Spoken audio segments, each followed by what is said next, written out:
This is the Wheel of Time Spoilers podcast. So yeah, welcome everybody to Tangents of Chaos, the episode of What Spoilers in Between Lord of Chaos and Crown of Swords. I decided to kick Seth out for this episode also and invite in 4 other podcast creators or content creators so that we could do something a little different than we've done in prior books where we just literally talk about our lives and occasionally the book. I actually wanted to do something a little more focused because there's 8.5 million billion podcasts and other channels out there making content. And I thought it would be fun for us to talk about our craft together because that would be super meta. Basically, it was my thought. So I guess we should start with introducing everybody. So we have Jess of the Amerlin Study YouTube show. I don't know if you're doing that as a podcast or just YouTube. That's correct. Just YouTube. Okay, cool. And we've got Brett from the Wheel Weaves, who's been on before and is double booked for being on 2 podcasts and chose to come here. So I'm gonna be running back and forth here, so that's okay. Which is great. And we have Joe from Talk Around Riyadh back yet again. Hello. Again, and see you because we're doing video for the first time. And then also we've got Morgan of Podcast of the Dragon. Hi. You've all heard before and hopefully have listened to her amazing tangenty wonderfulnesses out there in the topical world. Yeah, that's the lineup. And we're going to try to talk about how to approach Lord of Chaos, major story beats, issues that you have to deal with, where the hell Osangar and Arangar fit into everything, all the important questions. So I thought maybe you guys could all introduce yourselves quickly and I could stop nervously over talking. Who's going first? What how were you about doing? Jess? I wasn't paying attention. How about Jess? How about you kind of introduce yourself? And your project. Okay. Hello, I'm Jess, your Amerlin Seat from the Amerlin Study. It is a Wheel of Time reaction channel. I have no idea what I'm doing, but I'm having a good time. Am I supposed to say anything else? No. I'm trying to make this like quick. And Nailed it. I'm bad at running comments. My Zoom window is big. I don't know why. What happened? Not what I wanted. Brett? Yeah, for sure. I'll go next. So I'm Brett from the Wheel Weaves podcast, and I do the podcast with my wife, Danny, who is a first-time reader. So we are 100% spoiler-free up to the chapter that we're talking about. And we're currently in the middle of The Shadow Rising, one of the best books of the series. So really exciting. Yes. Yeah. Nice. Joe? Hey, I'm Joe Perry. I am from the Talk Around Riyadh podcast. It's me and 2 of my friends, Tom and Jen. We focus mainly on the production of the television show, and we talk about all the news and upcoming, things that are released and anything anyone can find. And we love to speculate on what they're doing with the show and what, we like to talk about different topics and, what's going to be cut, how they're going to change things, and all kinds of crazy stuff like that. That's fun because that's so different from what most of us are doing. Show content is still pretty not as common. It'll get more common. Oh, yeah. And Morgan. Okay, I host Podcast of the Dragon, and it's an empathy-driven podcast with a topical literary analysis bent. So I focus kind of on an exploration of character relationships, individual character deep dives, examining psychology of people, looking at different scenes and plots and themes and stuff like that. And I am kind of going through the books, but mostly just to kind of glean content and kind of take the story, as it goes. But it is full spoiler. Yeah, I like how yours bounces around. It's very so many of these, they go all from start to the end. So you can either go to wherever they're at currently, or you can start at the beginning.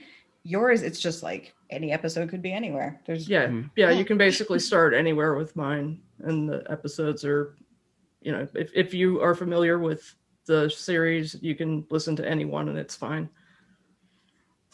Yeah, awesome. Well, I'm really glad that you guys were all willing to come back to the podcast and chat about stuff all together. Yes, Jess? I forgot something that I wanted to say. Oh, yes. The things that I'm reacting to are Watt on Prime stuff that get dropped, and I will be reacting to the TV show when it comes out. But I'm also doing read-along reactions with the audiobooks, starting from The Eye of the World. And I am doing cross stitch while I do it because I have to keep my hands busy, and I call it Stitch and Bitch, and it's kind of fun. So it's really good. It's great. Oh, so what are you stitching? Right now I'm stitching a little sampler that says like something about friends never being far apart in their hearts or some shit like that. I'm gonna probably pivot to some subversive stuff with swear words in it for the next project. So it's very cat swing of you. Oh, that's going awesome. hard on the grandma activities. Oh, that's dope. I only watched the first one of yours, but I loved the conversational thing where it's just running in the background and then you kind of like break in to like just laugh at it. Like, it's very so occasionally pause it to go on a tangent. Like, well, she stops and like pulls her needle through and then looks at the camera and makes some kind of snarky comment, and it's just fabulous. It's great theater. I'm having a good time with it. I've never done anything with YouTube before, and I'm just like, okay, I guess we're doing this now. So let's see what happens. Nice. Yeah, I've been thinking about doing YouTube, both with Watt Spoilers and with Broken Earth, and maybe I'm going to start a third podcast because I don't have enough content creation to do. And then you went and did the YouTube thing, and I'm just like, man, that seems like a cool medium. It really does. Yeah. It's very different, but it's cool. I mean, I know people are going to come for me in the comments. I'm dreading people coming for me in the comments, but I'll just light them up. I don't give a shit. Hey, with YouTube, it doesn't matter what the comment says. It's good if you get them. That's true. And you still looked at it, you dumbass. You still took the time on to you. I'm going to start doing stuff on YouTube too, because I don't have guests on my show because it's not designed for that. But I figure it would be good to branch out and do occasional YouTube streams where I can have people on to do more, discussion oriented stuff. So that seems like a great way to break out and do some other kinds of content. So YouTube has lots of possibilities. Mm-hmm. And maybe talk to some of you lovely people at some point. Yeah. Maybe. Yeah. I'm in. Right on. So I don't know why I have this in my list, but for some reason I have this idea that we should talk about what has happened to us since May of 2020. And I don't remember why I put that in there. Honestly, I love that. Yeah, that's fantastic. Because you were saying that the last time you did a tangent episode, I think, was Fires of Heaven, right? Yeah. It's been about a year. Tangents of Heaven. Yeah. Oh, Yeah. That's why. So yeah, what's happened since May for all of us since the last time we did this, even though none of you were here for the last time I did this. Yeah, because when I first read it, I'm having like horrible flashbacks of the last like 8 months. Well, we've all been locked in our homes still. So. I was gonna say I can tell you what I haven't done, and that's leave my house. Yeah. Well, I launched my podcast last May, so I've gone through 2 of the Wheel of Time books. Lost my job. Pacific Northwest was on fire. It's fine. I don't mind. It's more time to create content, and it's like that they're better off without me probably. And yeah, just generally, I don't know, managed to kind of fall on my feet, and I'm generally decent at making attitude adjustments when things go shitty, and they couldn't have picked a better year to lose my job, because at that point it was just like another check off on my 2020 bingo card. So I was like, oh, this too, okay. What else you got? Unexpected bingo, yeah. Right on.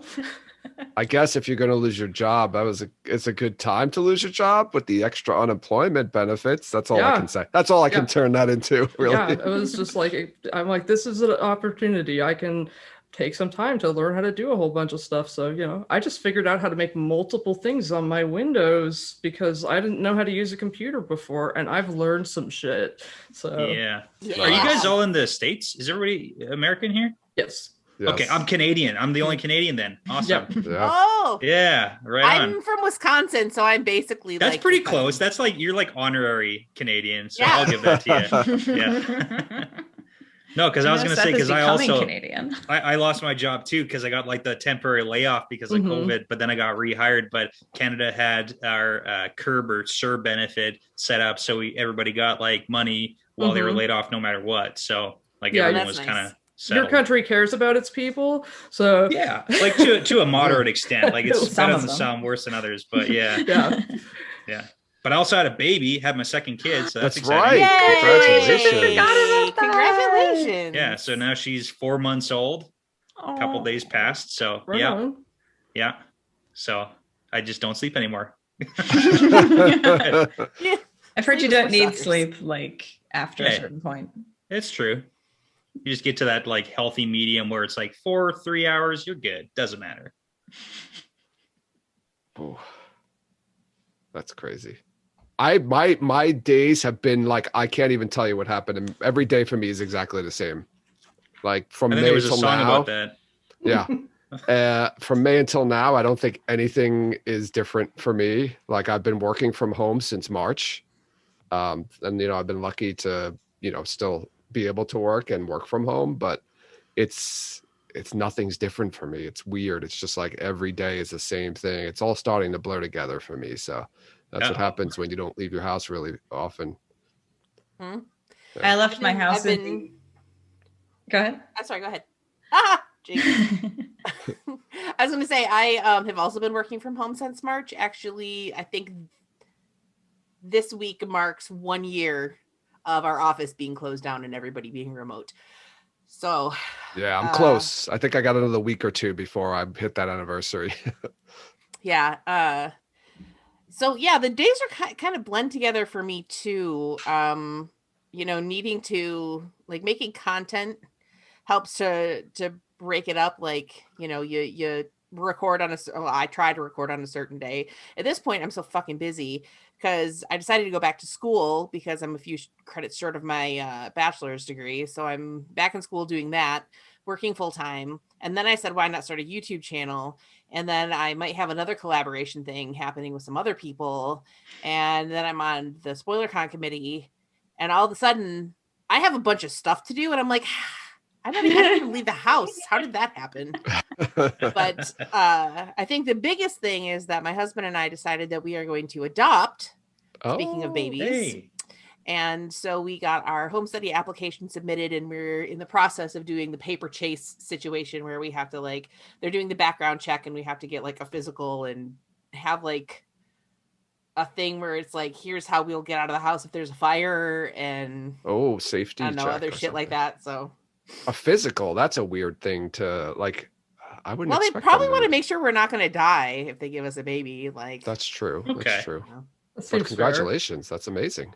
Super exciting. thanks, we're really Yeah. excited. My husband was actually adopted as a baby, so this is a Oh. like a near and dear kind of thing to both of us. So we're really excited. Yeah. It's awesome.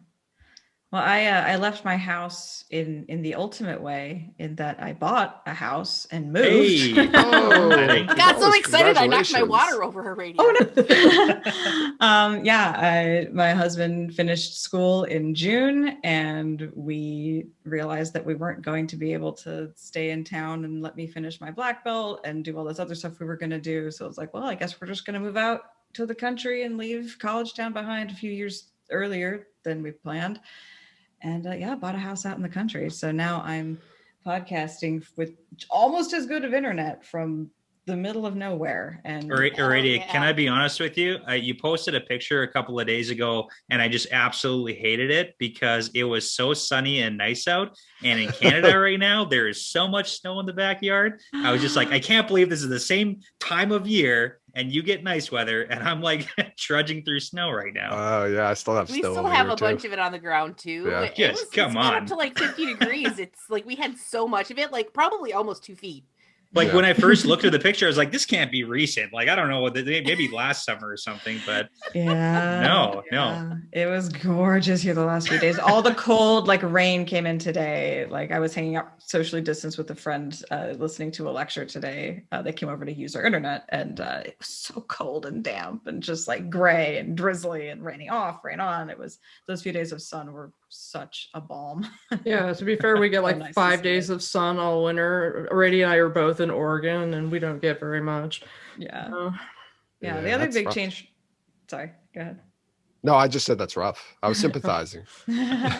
Yeah, and then the other big change for me was coming into the podcast. That's the other really relevant change for me in the last year, is going from frequent guest to co-host. that's like a BFD though. That's pretty awesome. yeah. Yeah. Kind of wild. Yeah. It's like, and then like Jess, like I turn around and suddenly I'm in charge of the SpoilerCon committee. I have 2 podcasts, one of which I'm neglecting. I really want to start a third one.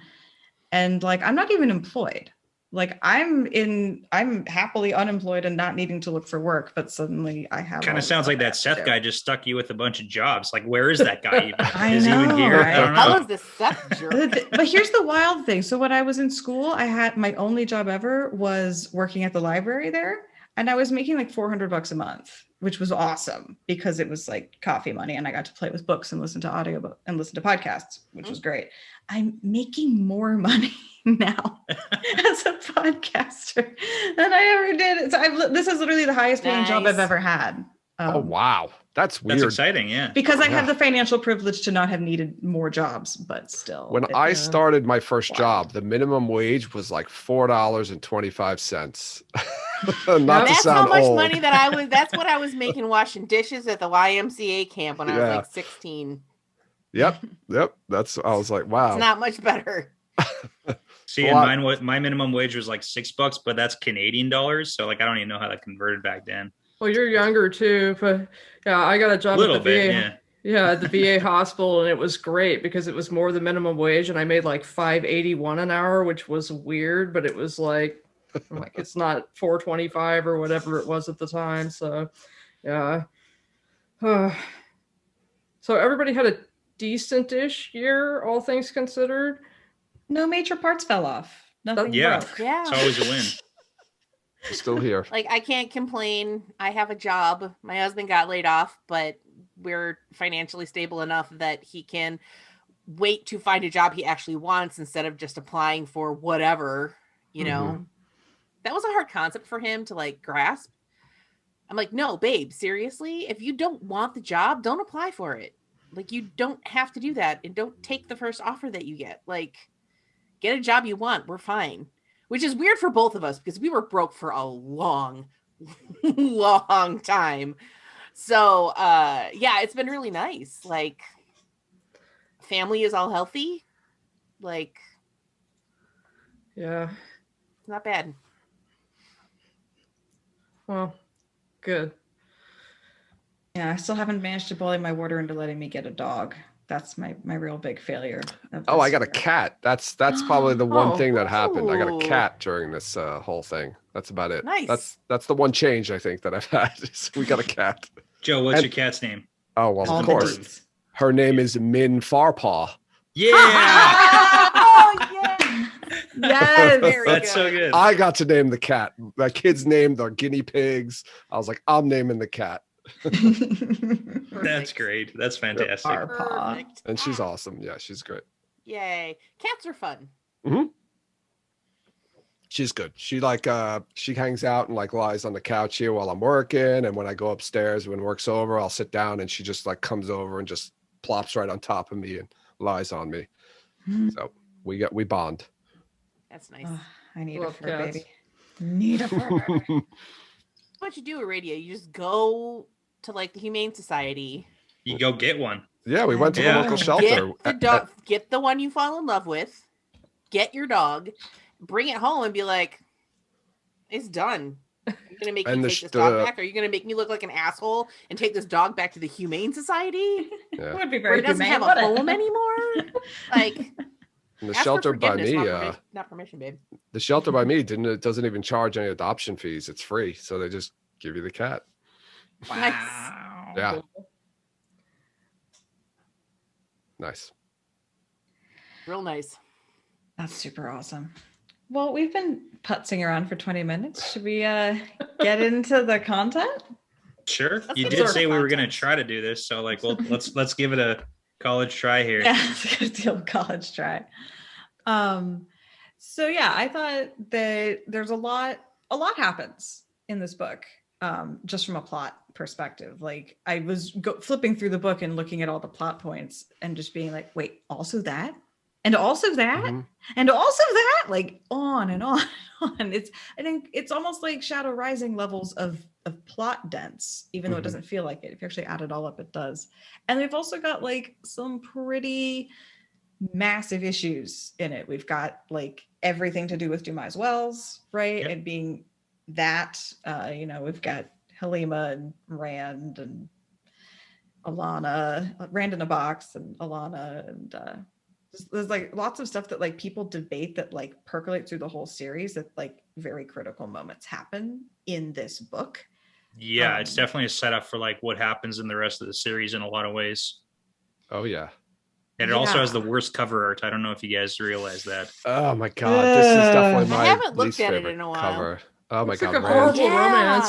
Yep. I gotta throw it Yeah. out there because I like talking about the artwork, and I love the artwork for most of these, but this is the worst book cover I've ever Oh seen. yeah. in I the would Wheel of agree Time. with that. It's not yeah. even just his outfit, but like There's- what is the position he's standing in? Like what's that? He's like doing like he looks like There's nothing happening. Travolta in like one of like Staying Yeah. Alive or one of those The movies. V is so deep on that white. Seriously. Yeah, there's the V and like there's a Drakkar that's like there's no Drakkar in this book. Yeah, that's the one thing I always point out already. I was like, I don't remember a Drakkar in this book. Like, Well, that's because they were way up in the sky and you didn't see them. So Didn't see it. They were there. They're always there. it was there. No one, even Robert Jordan didn't see it. yeah, That explains so much. And then the woman down in the corner, like supplicating in what looks like, I don't know, like a poncho?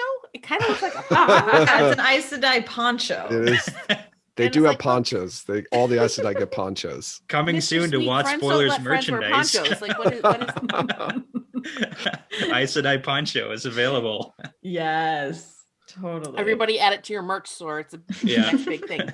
$79.99. Cool $80. They're good. For sure. So I don't quite know how to go through this. Maybe we could just go through like the major story beats and kind of and yeah, I kind of want to hear what you guys are thinking about in terms of how you are going to approach this book or have approached it. Because obviously Morgan and I have both done it to some extent. Morgan hasn't done the whole book, but you at least could have touched on it because of the way you go topically. The other three, you guys are looking at this is in however many months or years.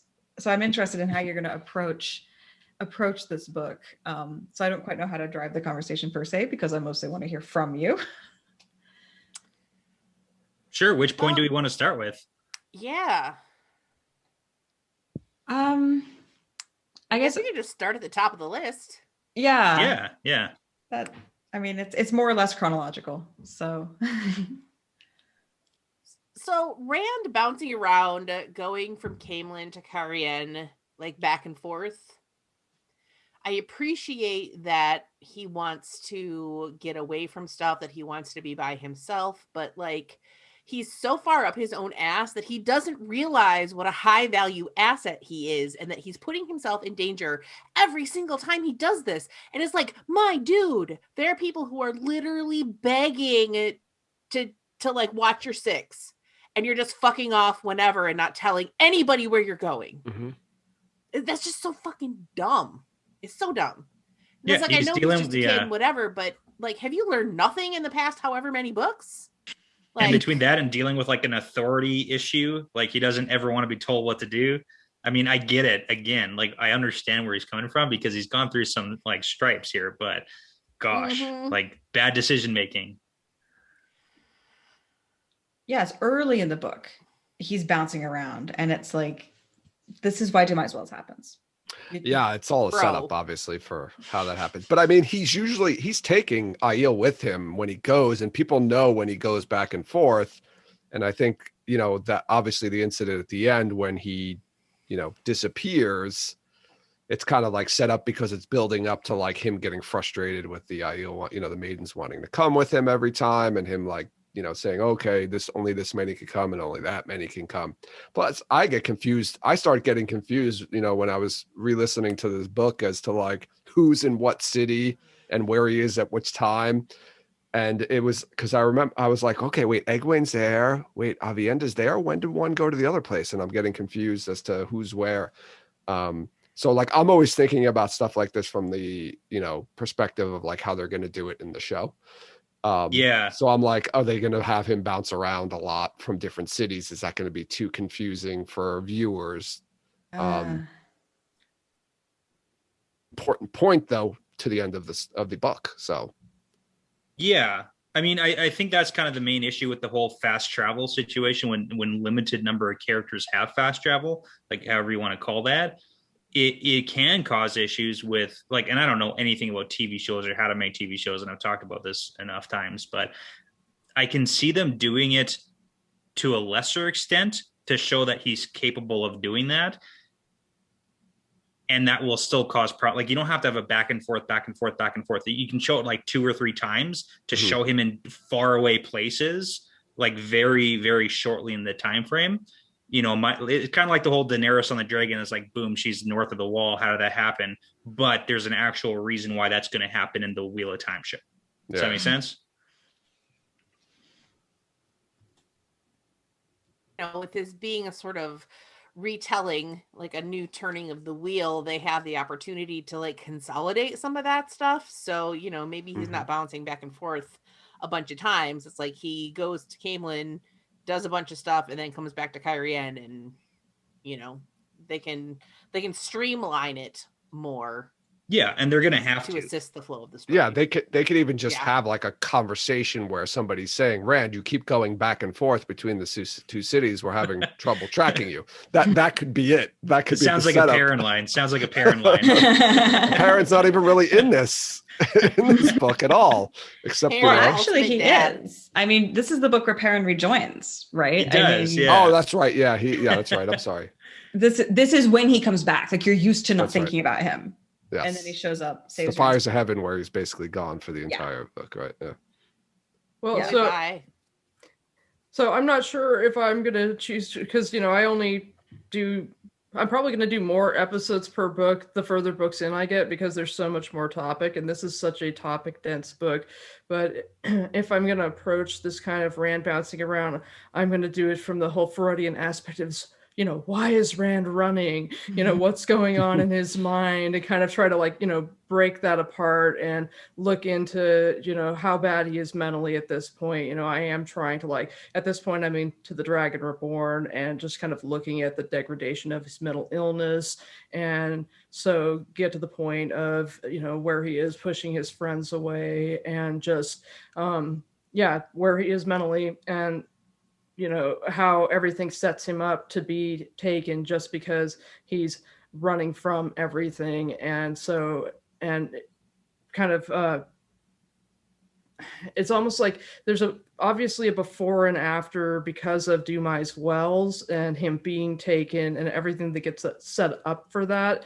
But it's almost like there's even more of a before and after. And, you know, it is trauma, you know, caused because of, you know, him pushing everybody away and everything that gets set up. There's like so many layers to, you know, one of the many things that causes Rand to kind of break apart that, you know, makes this book really heartbreaking for him. So I'll probably, you know, get into that.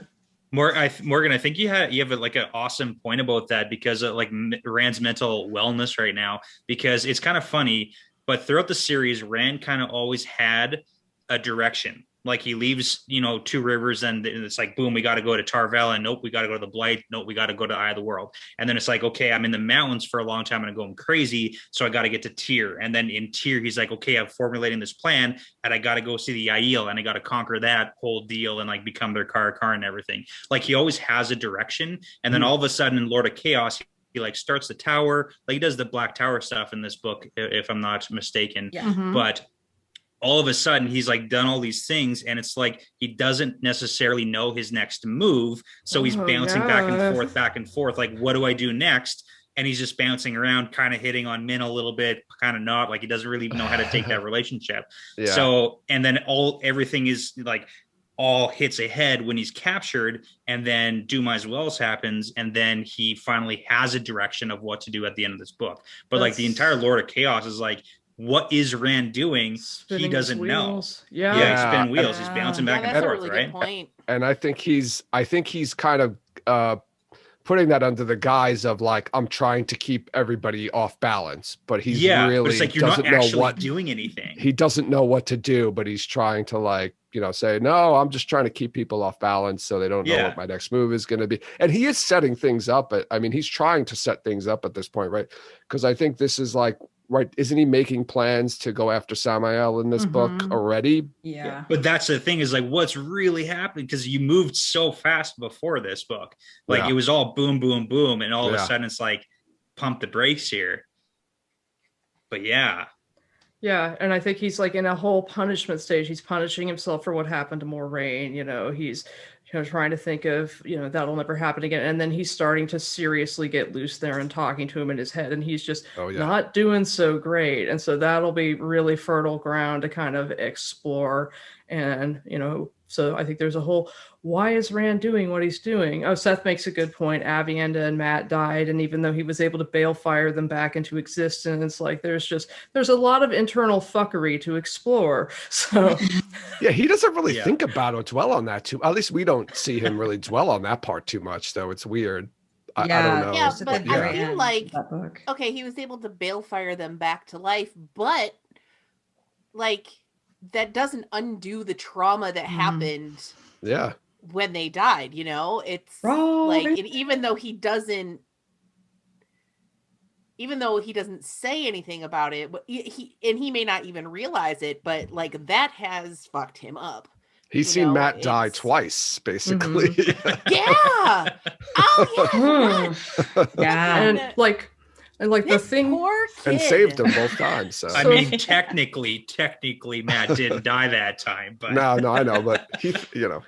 And like the thing with Alana and what makes it so doubly heartbreaking, and I'm already kind of mapping this episode out in my head, is the fact that he meets the two Rivers girls before that happens. And so he is like, RJ returns him to innocence beforehand. He's talking to him and it's like he's returned to being back home, and you get sweet, Rand, almost like you get to see Eye of the World Rand again for a little bit, and he's returned to that. And then he goes in and he experiences this horrible violation. And so it just makes it like a doubly ugly scene. And so that's really good ground to explore right there too. It's this whole, there's a lot of me feeling like, oh, poor Rand, but this is like a really serious poor Rand book. And yeah, so there's a lot to look into there.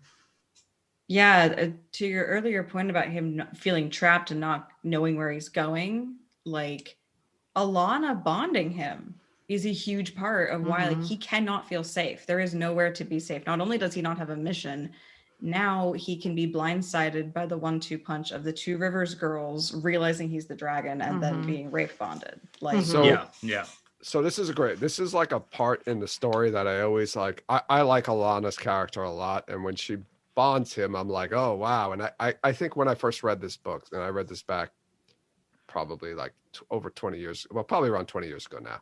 And when I first read this scene, I was like, oh wow, that's crazy. I never thought of it that way, that it was kind of like, in comparison to like rape, which, but I always thought, and I don't know if it's ever explained as to why she does it. Like, what are her thoughts behind doing it? Is it just because she thinks someone needs to have tabs on him? Or is it because she thinks she can control him? There's a few different thought processes we can get into here. Yeah. A control thing, partly a wanting to try and get inside his head thing, because obviously the tower they want to be able to control him, or at the very least I imagine want to know what the hell he's doing.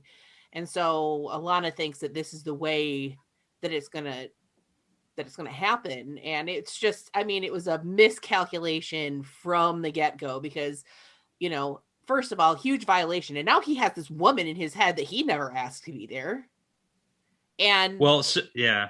that like, So she planned it from the start, though. So this is something that goes back to book 4 with Alana, when Alana and Varen go to the Two Rivers. Mhm. Alana literally thought about force bonding Perrin, because she, like, one of the first things, like, thought processes we get from Alana in the Two Rivers when Perrin shows up and he's like, why are you guys here? She talks to him and she says, like, something along the lines of, I'm not going to force bond you. I'm not that far lost yet. ...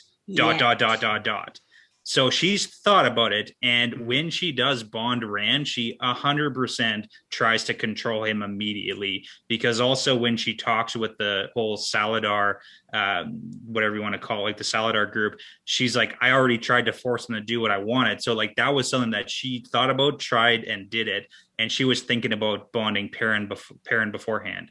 So like this is a pre-calculated, she knew what she was doing thing. It wasn't like a mistake.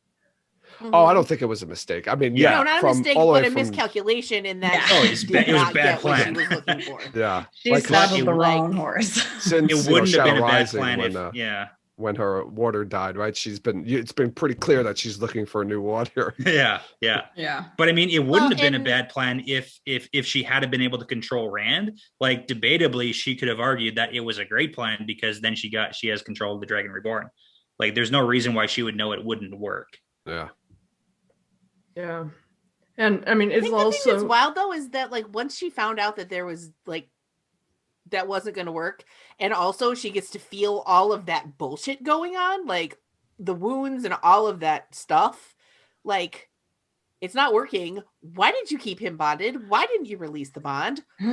That's a great question. Okay, this didn't work. This was a failed experiment, and this shit, I don't need this shit. Bye. Like, that's a real good question. Like Alana's mental state is not so great either, and it's like her the green is not the logic Aja, so it's like she's very passionate, and so she does something that's not 100% impulsive, but she does take advantage of a situation, you know, to do this thing. And then it's sort of like, I think she continues to justify it to herself afterwards, even though it's not particularly a logical thing to have done. Like, I mean, from her perspective, it's not a bad thing, though. Like, she doesn't feel guilt. Like, for her to release Rand, she would have to feel some modicum of like guilt. Mm-hmm. But she doesn't feel guilty about what she did. She fully endorses what she did. Yeah. Like, it's not something she did from an emotional state of mind. I would argue that point. So she was not going to release him because she doesn't feel like it was a bad idea or it was the wrong decision. She feels justified in her actions. Yeah, I guess my thought is that, yeah, she feels justified in her actions, but, you know, she had specific reasons that she did it, and she was not able to achieve the ends that she wanted to achieve by doing it. And now she is constantly experiencing the same pain and stuff that he is. And I don't understand why she stayed signed up for it when she wasn't going to be able to achieve what she wanted to achieve. But I think, to Morgan's point too, if I recall correctly, she really took the death of that one warder really, really badly, like super badly. Yeah. And you know what, to your point, Jess, the reason I think that she kept him bonded was at that point, I think it might have been known that she bonded him, and she might have been getting pressure from other Aes Sedai to like keep him bonded, because everyone was really right. All the other Aes Sedai became very interested in Alana because she knew where Rand was and she knew his emotional states, and she became almost like a little like relevant. I hadn't Alana always wanted to be relevant too, right? She wants to be close to the action. She wants to be the green, like that green sister, right? She's like a thrill seeker kind of. She's got that mentality. So, you want to go down in the history books. Yeah. I mean, if you think about anybody, you want to go down in history, but like hopefully for something, but if not for something good, just for something, right? Mm-hmm. Like she was the one who bonded the Dragon Reborn. Not the only one, though. She probably there are a lot of people in Rand's head. There are so many people. It was crowded in there. Paying rent. Like, they could have made a sitcom about that. Rand. God damn. Oh, all right. What's next? Yeah, Alana's terrible. Let's go. Yeah, Next moving one. on from So Alana. fuck Alana. Yeah, she's just not great. Next. So Perrin and Fail Oh, God. rejoin the series after being gone for an entire book. They rejoin the plot, which Right. is kind of important. I love what is it? It's at the end, I think, of the Fires of Heaven, right? Perrin's just like, oh, I feel Rand. He needs me. I was like, that's Taviran. That's Robert Jones. It's like, I need a way to get Perrin to go back to Rand. How do I do that? Oh, Taviran. That's right. I put this whole thing in there. Hey, great plot device. So like we got to Yes. give RJ Uh-huh. points for being like, hey Yes. guys, I'm gonna do this in the book series. Just like Bulletproof watch for plot it. armor. But Yeah. we do get Oh, yeah. Brilliant. Perrin It's meeting fantastic. Fael's parents for the first time, which is a pretty fun scene. Oh yeah, yeah. The whole You want to know getting what? to I meet the love Bashirs. Fael's parents. Oh man, They're fun. I Oh, don't they're love fun as Fael, hell. but I love Fael's parents. I'm not a fan of Dira, honestly, but I really like Davram. Like, I really. I love the fact that she's like bigger than him Mhm, mhm. and kind of more intimidating than he is. I like that. I think that's fun. Yeah, I do really her badassery when they have that break-in in like Gathering Storm or something, and she's like, "Oh yeah, this guy tried to kill me, so I hit him with a chair and stabbed him, but he got away, and it's just another day." It's pretty Yeah. badass. It reminds me of like Dira in what's his face? Davram. If you ever saw that one episode of Bob's Burgers where Bob is holding Linda back and somebody like or no, he's holding somebody else back and they're like, why are you pushing me? He's like, no, I'm protecting you from Linda. She's crazy. And that's how I imagine like Dira and Davram to be. Like, he's getting people out of her way. Like, no, she's nuts. You do not want this. Like, It does explain a little bit of how the way Fael treats Perrin in their relationship when you see the interactions and the weirdness of the relationship between Dira and Davram, because it's just so weird. And Perrin's like dumbfounded as like, what is this? I have no idea what's going on here. You want me to argue and yell? I don't get it. she married the wrong guy if that's what she wanted, because that's so not his style. Right? Like, Yeah.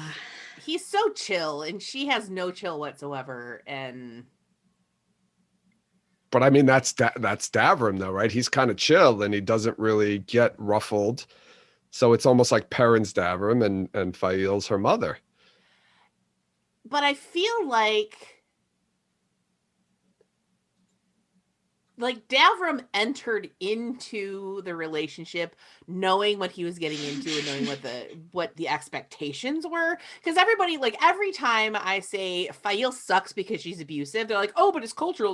It's like, okay, let's say just for a moment that because it's culturally acceptable for somebody to scream at their spouse and strike them in that culture, it is not acceptable in the Two Rivers culture. Ergo, what Fael does to Perrin is abusive. Because Dira and Davram come from the same place, again, theoretically, we're pretending like it's okay that she does these things. He knows what's supposed to be going on. So their dynamic is, in a way, you could maybe look at it as a safe, sane, and consensual BDSM kind of relationship where everybody knows what the rules are. Everybody knows where the boundaries are. Everybody knows how to stop it if it's going too far. Fael doesn't have any of that insight in terms of like how you're supposed to actually have that kind of relationship. And Perrin doesn't know she's the just rules. a heartbeat. Perrin's she's like, just a dick to him all the time. She's immature. She doesn't get it that, there's different culture, even though she's probably been educated to a lot of different cultures, but she doesn't, she just thinks this is the way. And I don't know. I would say she probably was taught that by her mother, but I don't want to get into that. Well, I mean, you learn how to be in a relationship from the relationships that you observe as you grow up. Exactly. So if you observe relationships that have poor communication or have a weird or unhealthy dynamic, that's all you know. And so that's that's the energy you're going to bring to any relationship that you get into, unless you start to understand, okay, these are the things that were not okay and the things that I need to change, you know? And so Fail doesn't have that level of awareness. Yeah. Probably because she's young. But It's I mean, weird though, because it seems like Davram and Dira have a very nice, happy relationship. They so both I think seem she sees extremely happy. Yeah, I think that's what it is. Fail says, "Oh, my parents treat each other like this, and the both of them are very happy. So this is how I make my husband happy." But I mean, that's him a like good point of where they are in the first book, or like not the first book, but you know what I mean. Like from when we first see them, where they are to where they get to at the end of the series, there is that relationship growth where maybe it's not exactly what we as the reader would expect, but they do grow in their relationship together. So although like she is, you know, abrasive, aggressive at the beginning, they kind of move along together too and accept what the relationship becomes later on. Mm-hmm. Like I wouldn't expect them to be, you know, I wouldn't expect Fael to be like a Emmons Field woman from the get-go. So why would I expect Perrin to be like a Saldean man, right? Mm-hmm. Right. I don't remember enough about how they end up toward the end of the series to be able to say, but I mean, if they do find some kind of common ground, then I guess it's okay.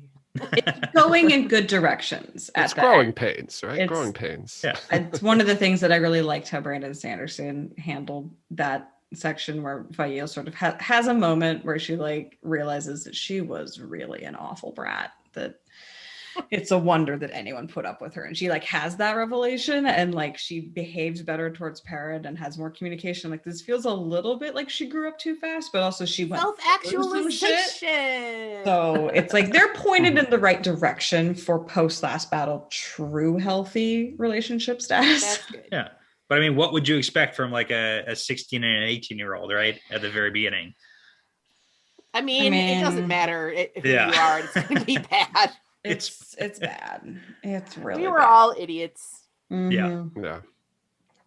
Yeah. But I mean, this is a book where we don't see any of that growth. This is a book where we really see a lot of the unhealthiness. This is a book that sets us up for like the just mind-numbingly grinding Perrin Fael Berelain thing. Like that is where this book leaves off, is because he leaves, right? Because Berelain has the news about the thief catchers noticing that Colliver had used poison.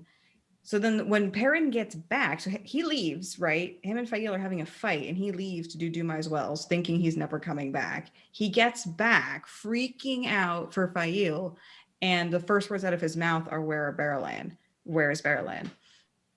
And it's just like, dude.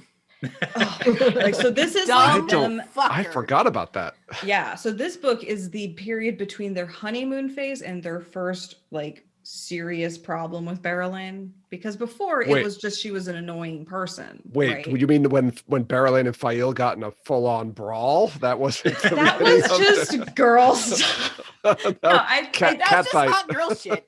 Yeah, because she was Berelain did slap her around a bit too, which was kind of fun, but it was before they were married, right? Like, so I feel like it could have ended there. And then the stuff that just makes all of us want to pull our hair out is kind of still in the future. This book is, you know, the honeymoon happened, right? They got through the 2 rivers. That was great. Hey, not all of it was great. For them, it was great. But, you know, Perrin's family, come on. Well, they weren't married at that point. They got married after that happened. So. Yeah, but they lived in the 2 rivers for like 2 months and like chilled out, and that was great. And now this is them showing up, being like, "Oh, right, being around Rand sucks." Rand's such a drag. Being Tiberius sucks. Oh man, this guy sucks. People hate the Shido plot point, but I like it just because it gets the 2 of them away from each other, and I actually like Fael's character once she's not around Perrin. Like, you know, she's actually not horrible if she's not dealing with him. I would agree with that. Oh wow, I never looked at it that way, Morgan. That's a great point. Fael has a lot of really good stuff going for her, and she's another character that I got really excited about when I first met her. Because she was badass. She's like got her knives and shit. She's like, yeah, fuck you. I do what I want. Like, I was very, very into that.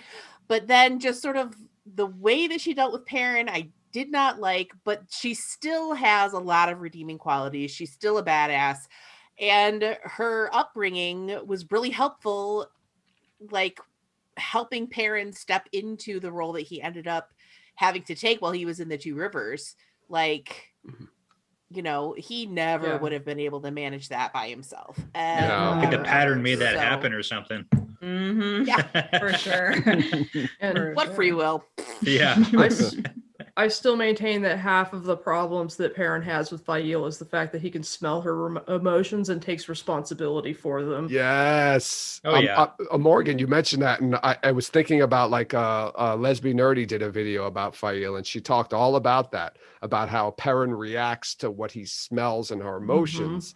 And like she was saying, like, imagine like people reacted to what you were thinking rather than what you actually do, and they're totally and unfair. that's got to be super Yeah. frustrating. And Yeah. I was like, oh my god, you're making me sympathize with Fail. Yeah. He But yeah, it Perrin was a is great point. Perrin is already not a great communicator, and he uses the fact that he can smell what's going on with her as an excuse not to communicate. Whereas if like she knows what his deal is, like she knows what your deal is, dude. You can talk to her about the wolf stuff. Yeah. She knows. So like instead of being like, okay, I'm smelling jealousy on you. Are we cool? What's going on? Yeah. And then I don't know, talk about it like adults.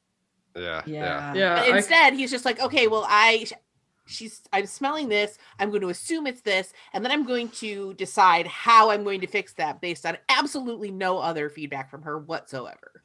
Yeah, I could not handle someone who could smell my crazy. It's like, come on, dude. Welcome to the Terror Dome, my friend. It's basically like what was that? One of those stupid movies where like what the guy can hear what the girls are thinking. It's like one of those things basically. Yeah. But I never thought of it that way, and I was like, oh my god, I look at Fail in a whole different way now. At that point, but I still am upset about what she did to him in The Dragon Reborn. So. Oh yeah.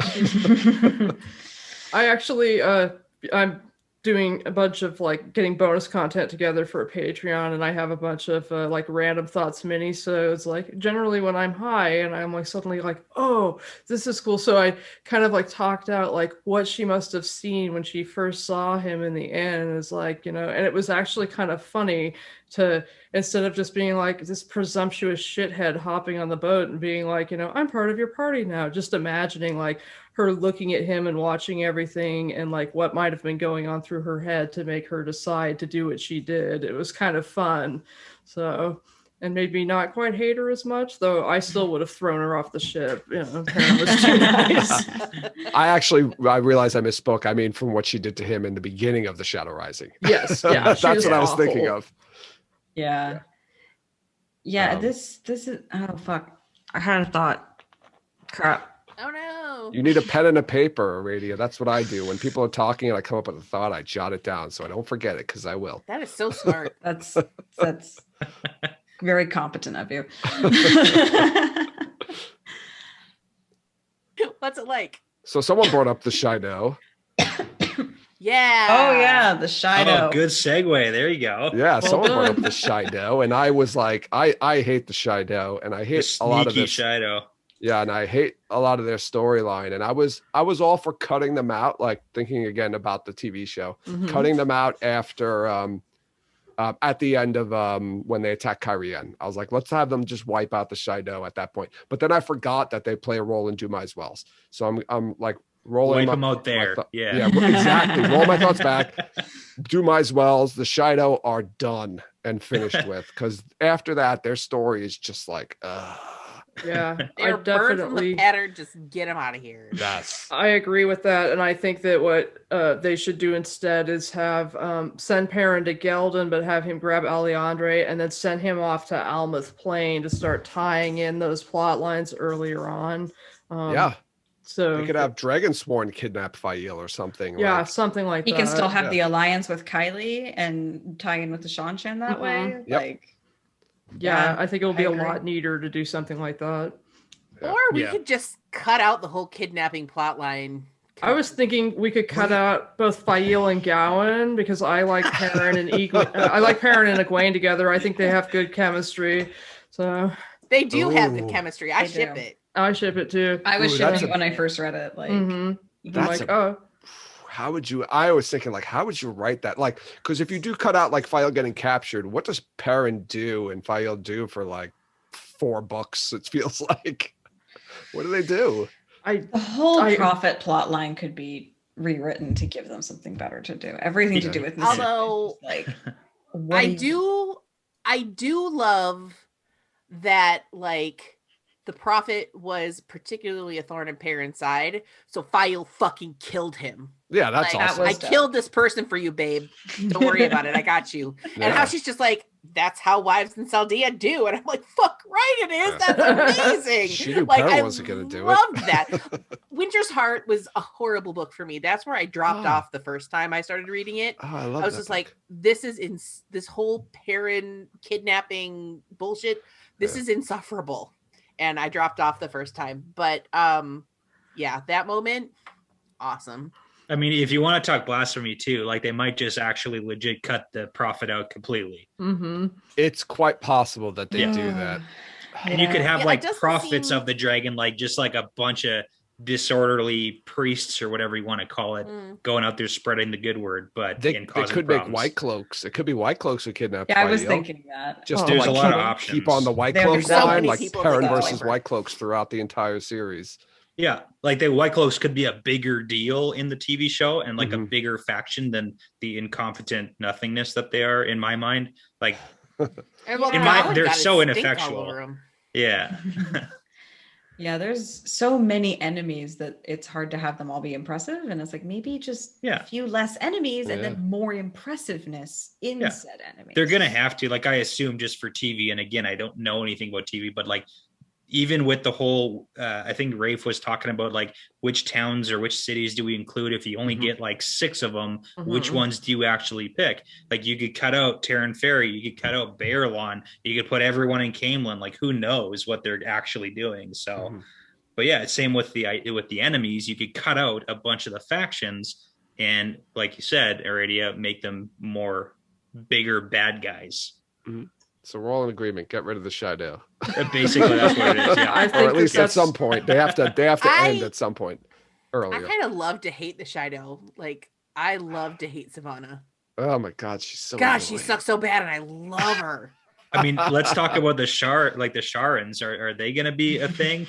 Oh, Are we God. cutting I think they should Shara out cut that. completely? I don't think we're gonna see Shara. I don't It think we're was going to see such a Shara. random, Honestly, unnecessary twist. Like, Tame and Dread. We're gonna get Tame and Dread. He's going to I do can Way more live something. with efficient. Yeah, he's going to do something else, right? I can live with Tame and Red. I think they should kill more gays. I think Robin should kill more gays I because agree her with you. subplot needs to go. I agree with And- you 100%, Morgan, on that. Then you That's don't one get of the my other cuts. Talonvor Morgase thing. I hate Which that would be relationship. good. you want to know what? That's just That's so, ju- like... It's That so weird relationship and is awkward. dumb.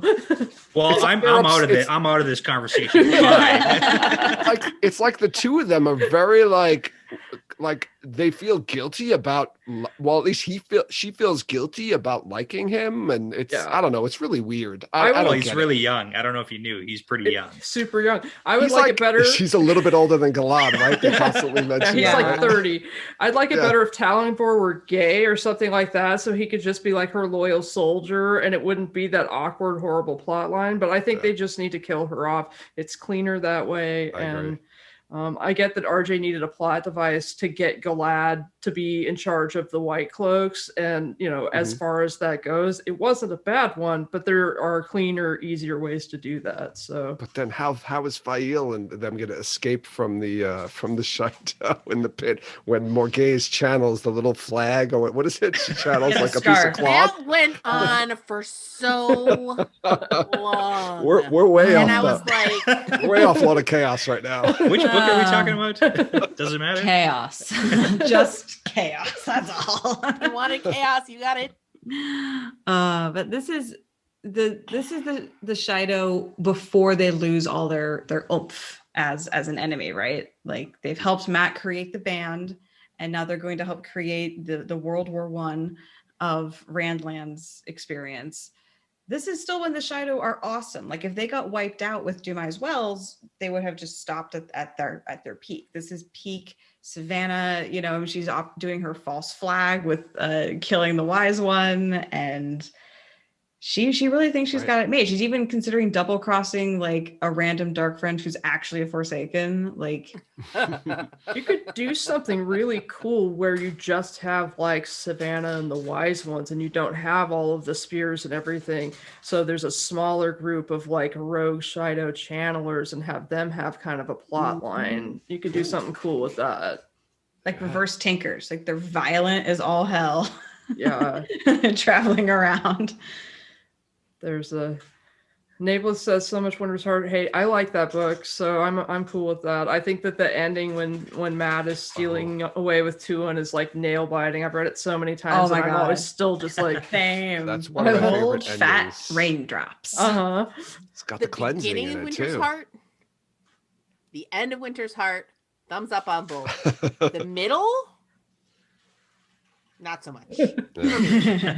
I think a lot of that book, and again, we're talking about a different book, but there was a lot of clues in there and controversy over like the whole Tame and Dread theory, like in that book, because there was like the whole conversation about the how in the Path of Daggers they were ordered to go attack Rand, and who gave the order, and Tame or Demandred, and it was like, I don't know, I really enjoyed that. And then Slayer has a cool part in that book too, right? Doesn't he kill some people? He like appears and then kills some people towards somewhere. yeah, in the book. he kills the people in Farmatting. Yes. Yeah. Oh, he's trying to kill Lan and Nynaeve. Plus, I think right? that was the first book I had to actually wait for in my reading of the series. That was the first book I had to wait for to come out. So, Should we go back to Lord of Chaos or? Yeah, I was gonna segue to say, you know, speaking of Tame, this book, I did not realize this book contains the entirety of Rand's experience with the Black Tower. Yeah. Rand announces his amnesty, gets time, founds the Black Tower, gives it its pins and its orders, and then never goes there again. All in one book. Much. Yeah. that's one of the huge mistakes Rand makes, obviously. But I was going to say, like any good business owner, you go create the business, you hire a manager, you bounce out, you profit. are you your manager though? Is that the guy where the voice in your head is constantly telling you to kill him, kill your manager? There's a lot of Tame and Dread in this book too, because of the way that the Black Tower, like Rand starts it and then runs away because kill him.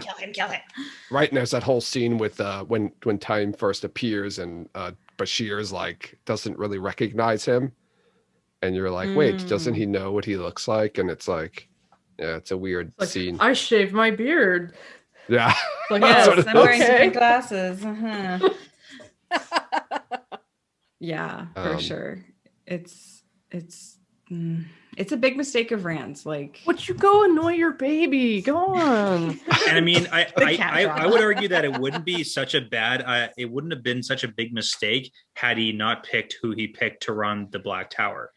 For example, right. if he had have put Logain in charge of the Black Tower, if that had been an option, he wouldn't have had the same issue where it's like, oh my God, you just put like one of the new Forsaken guys in charge of your Black Tower. Like that's the spiral. If we're going to talk real about it, it's not the fact that he started it up and then bounced, because like we can't really expect the Dragon Reborn to teach all these guys how to channel. He barely learned how to channel himself. He doesn't know what the he hell needs he's to have doing. like quarterly check-ins or some sort of Something like like that. auditing the He Black needs to have Tower. somebody that he trusts checking up on Yeah. it. for But it sure, wouldn't have been but- so bad had he put like Logain or somebody Mhm. else, third party, not new Forsaken, in charge. Yeah, And you know, I think that this is one of those moments where Rand doesn't trust his gut, and he should. I just did chapter 1 of the Eye of the World. I just did a video for it, and you know, he was like trying to sort of put away thoughts about, you know, the mysterious rider on the road and stuff like that. And I'm like, dude, trust your gut. If your gut is telling you that this is a bad scene, trust it. And I think that there are various points throughout the books where he, like, in his head and in his heart, he knows that something isn't right, but he ignores it because, you know, he thinks that it isn't possible, or, you know, he doesn't know what to do with it or whatever. Like, his head and his heart are telling him that Tame is not okay, but he doesn't trust his gut. He doesn't trust it. And that. I don't know if he doesn't trust it. I think he keeps, right? Doesn't he constantly say, well, he just doesn't have time and he's got no choice. He doesn't really know what else to do. Yeah, he's got like limited options. He's like, this person is obviously a piece of shit, but I don't have very much to work with. So I suppose that's valid. And I mean, to be honest, if he put somebody else in charge of the Black Tower and had somebody else form it, would that person have come and saved him at Dumai's Wells? Would that have, would that have happened? That's what I'm saying. It's like if there were options, I don't know, but it's like the option he picked wasn't obviously good. Yeah, I mean, Logain's still stilled when that choice gets made. Mm-hmm. Yeah, that's true. And that's why I said if he had options, and that's the big question mark. If so, and then he assumes that his gut is LTT. He's like, I'm going insane. I have a voice in my head. My gut is definitely not trustworthy right now. Yeah. It's like, okay, 90% of the time you're right. But you know what? His gut isn't telling him to kill all the other people that he kind of trusts. So this is what I'm saying. Like this is a pretty big one where like but you should still be like putting crazy. A big, if you have any voice in your head ever that's like, hey, just kill this one guy, just the one dude, nobody else. It's like as soon as you kill that one dude, it's going to be somebody else next. It's like you got to be real cautious because that's a slippery slope. That's right. Yeah, be careful about listening to the crazy. Okay, now we killed the one guy. Let's go get the next guy. Like, pretty soon you're like justifying everything, and that's a good point. That's a good point. Good. Just a little taste, just to get you through the day. But yeah, it's the Black Tower has a really outsized influence on the rest of the series, given how little effort Rand actually puts into it. Yeah, I hope they treat it a little differently in the show, but I will say they have a way better recruiting strategy than the White Tower does. Oh yeah, they have a recruiting strategy. That's the better recruiting strategy. Yes. But I mean, we can get into the whole like the White Tower is ineffectual because of the like Black Aja / Ishii. Like that was totally his doing. That he set it up to. Yeah, I think But they set themselves up for that. You know, they're in their whole sort of arrogance, thinking, okay, well, we're Aes Sedai and we're beyond reproach and all of this other bullshit. Like, we're too cool to go looking for other people who can channel. Like, there's a portion of that. That's but it's why also... their numbers are dwindling. Like, do you really think that there aren't other women out there who can channel? Well, they're also culling the ability out to channel by not. I use the word breeding, but by not, literally breeding. Yeah, I mean, and that's something that I talked about on my podcast too, is that, by essentially turning the White Tower into a convent and none of them having families and killing all the male channelers or gentling all of them. Where are your next crop of channelers going to come from? Well, the White Tower is kind of like an elite service academy where you have to work really hard to try to get in, and then Black Tower is basically like, your regular enlisted troops where you've got people in charge of recruiting going out there and desperately trying to get their quotas. So you're going to get a lot more soldiers, and that's just kind of like completely different, way of filling your ranks. And their training is much more intense, where it's just like everybody use the power all the time. Because you guys need to get trained fast. Hey, tell me it doesn't work. Tell me it doesn't work, Joe. Yeah, and if you die or you burn yourself out, tough luck. Oops. Yeah. With enough numbers, you've got it, right? If you have enough recruits, you can afford to crack a few eggs as your omelet. And it's kind of funny because I would argue that both towers, Black and White, are heavily inspired by the Black Aja / like the Forsaken influence on it. So I mean, that's why you see all these like issues arising in them. It's like they're very near to each other. Yeah, I mean, the White Tower ostensibly didn't get a Black Aja until almost 1,000 years after its founding during the Trolloc Wars. And then we're talking like 30% of their numbers are, But then the Black Tower is like, so as of right now, day one, ribbon cutting, we're run by Black Aja, male equivalent. So they've got, way higher percentage of. Yeah, which I think is one of the best moves Ishii ever did, was like create that and like set up everything so that it's so ineffectual. Because if you for example, if you broke the White Tower down to where it's nothing, then a more competent White Tower can come up in its place. But if you just make the existing one really, really shitty, then all you're going to ever have is that one really shitty White Tower, which is why when the Saladar split happened, you start to kind of get those two sides that like rival against each other. It's the whole competition breeds, ingenuity and everything like that too. So Yeah. Well, and the fact that Saladar was run by an Amerlin who had absolutely no problem whatsoever saying fuck off to the rules. She's like, I don't care if that's always how it's been done. We're not doing that anymore. We're going to do this. And she was successful, wildly successful. So, Yeah, I love it's it, also Egwene. the book where Egwene gets raised. She Yeah. doesn't Yeah, really yeah. get to that point where she truly flexes her power. This is very much her just playing docile and learning the game and getting connected with Swan. But like, And my girl playing chess while everybody else is playing checkers. yeah, she sets up so much in this book that doesn't pay off for a book or two. But like, this is a book where if you Yeah. know what she's gonna do, you're like, oh girl. It's I really can't wait to get back to that. So like knowing what I know now, like getting back to that and seeing all of the groundwork, like it's really girl's a fun. genius. I love her. Like reading through The Dragon Reborn as she gets back into the White Tower and just looking through her point of views and her observations, you get to see some of her just utterly innate talent for the Game of Houses and how he wrote her from the beginning to just be like so good at what she's gonna do, even when she's just like in her afraid state. So yeah, it's like it's super exciting. I'm excited to do episodes about her. That's gonna be so much fun. And then you get Robert Jordan as like a total asshole to us in book 1, having Moraine say like, "Oh, Egwene, if you keep it up, you're gonna be Amerlin's seat one day." It's Okay, like, so- RJ, are you seriously doing this to me right Okay, now? so my wife is reading The Eye of the World right now. That's going to be more bonus content that I Yeah. have. Is we're doing pillow talk with pillow friends because before we go to Yes. bed, we're, I love that. we're lying in bed and I just like record her thoughts. And she was talking about how it seems really strange that Moraine, who doesn't seem like somebody who would share very much, is going to say something like that Egwene would be, the Amerlin seat one day. She's like, that seems like an awful lot, even if you were trying to build somebody up. And I'm just sort of like foreshadowing, And she's like, It's Chekhov's compliment. and then she's like, so I'm feeling like she's trying to like, bind Egwene to her more, because if Egwene is like her ally and is like really, like totally wrapped up in her, she's like, who is Rand going to fall to the end of the earth, and Matt's going to go with Rand. And she's like, so she's like made this whole change just by like totally flattering Egwene. And I'm just sort of like, that's really smart. That's kind of like, I'm like, that's so layered. I'm like foreshadowing, and that actually seems kind of brilliant.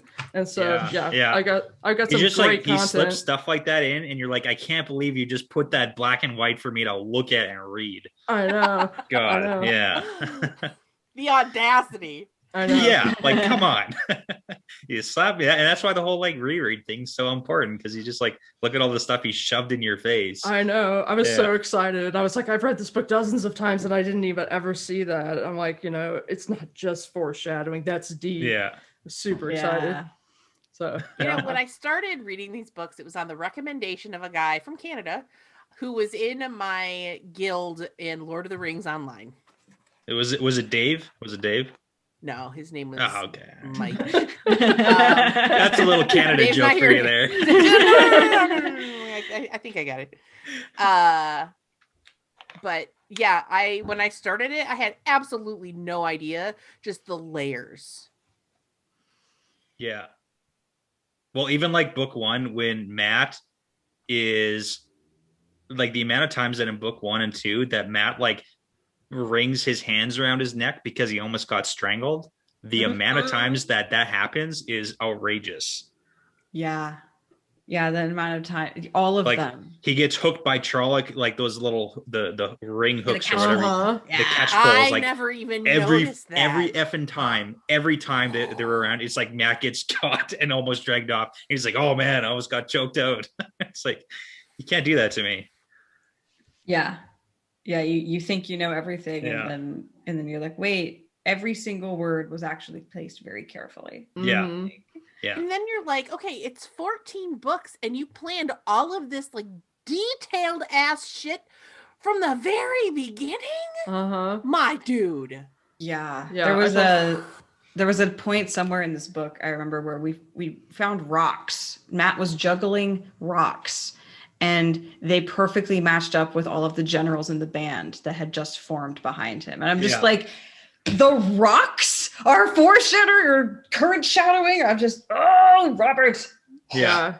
Yeah. I told my wife, I'm like, because I told her, I'm like, yeah, there's stuff in these books that suck, but it's like there's so much. And I was like, he sucks at giggling girls talking about boys, but holy shit, this stuff. Yeah. It's like the people So that good. Matt was dicing or playing cards with when he gets attacked by the playing cards. It's like, oh, Mhm. every single one of those guys is important. Okay. Yeah. Yeah. Like these aren't just like like I could easily see writing a book and just like putting in random names of people that he's playing cards with, because why does it matter? But then it like comes back. So Mhm. yeah, You got to know which of the 2,000 names are important. you gotta know. Some of them are throwaways. It's all of them. Some of All them of them show are up important. in 7 books. Mm. Chances like in are this it's one- going to pay off. Right? Or like in this one, like Katarine shows up and Uh-huh. like she becomes very relevant in 3 books or whatever. Like Mhm. she just shows up a tiny little bit here, but like you're gonna hate her later. I mean, you hate her now, but like You're going to hate her even more. Get yeah, ready. she will stay true to her awful character. What are we doing now? I was gonna say, sticking in Saladar, we also have Nynaeve healing Stilling. Oh, So so one of my good. favorite parts. So good. Oh my God. Amazing. Yeah. Oh, that's Like such a she's great literally part. just in there dicking around, and then all of a sudden she's like, "Oh, I fixed it." She's distracted, she's angry, she's irritated, like Yes. That's like the perfect concoction for your brain, though. Like, I don't know if you guys are the same, but if you have something you have to work on, like go Mhm. do some housework or something like monotonous, like my thing's yard work in the summertime when that's a possibility. It's like if you have something you got to think and figure out, Mhm. perfect timing, because like you let your brain work in the background. And that's Yep. what's happening with Nynaeve. It's like she knows what she knows and she's going to figure it out. Yeah. 100%. I like doing like, like assembly work, working in a factory was so good for writing. It was like the minute I switched to that type of job. You're I on started- autopilot? Yeah, I Yeah. started writing a book like the first week because I was just kind of like, yeah, doing that type of work and just daydreaming all of it with the front of my brain and just doing everything in the back. It's great. Yeah. Yep. yeah, it's Yeah. one of the things I loved about working at the library. It was like I'm like Mhm. learning all the time. And then sometimes I could just get a break and just go put stuff in order. Yeah. That's what I gotta do is just put things into order. And they're I love- trying to yeah. also break her block right at this time, right? Mhm. Is Yeah. Therdrin is trying all these crazy tactics to try to break her block. She's got her standing on stools and all kinds of weird things. Jump up and down. Getting Yeah. her drunk, smacking her face. And then they're like threatening her to make her angry, right? Because Mhm. she heals Logain, and they're like worried she's gonna lose it before they get her to Swan and Lyanna. So they're like threatening her. Yes. We're gonna sink you through the that bunghole was of a barrel. to get her to do it to Swan and Liana. Yeah. That's such a great scene when she heals. That's like a game changer. That's a Mhm. huge pivotal moment in the entire series. For sure. I I mean, also- not, For so not many only reasons. Nynaeve, but also like Logain's reaction to it. Like Logain is such a critical. I'm so excited that they cast him so early because clearly he's going to play a Mhm. bigger role in the TV show Yeah. too. Yeah. And it's that whole like I understand you got to make the characters you do have bigger because anyone watching the TV show, like people like regular people aren't going to keep 2,000 characters in their brain. Like I get that. I understand that. Why But- not? but- We can do it. Yeah. You're I mean, calling we us can. Robert? What? How dare Yeah. you? But like I just like feel Logain because it's, and I can't imagine because I've never like lost a limb, but like if you lost an arm and then all of a sudden someone like reattaches it, the first thing you do is you would flex that just to like feel again the thing that you lost. And you feel Logain just like have that power and not wanting to hurt Nynaeve, but like just pushing against that shield that she's like forced on him. Right. Yeah. And it's just such a pourful moment. And like, how do Well, you and I show think- that on TV too? Because it's all like it's On the eyes. yeah. Yeah. They're gonna do some sort of something around people to like show us that they're doing stuff.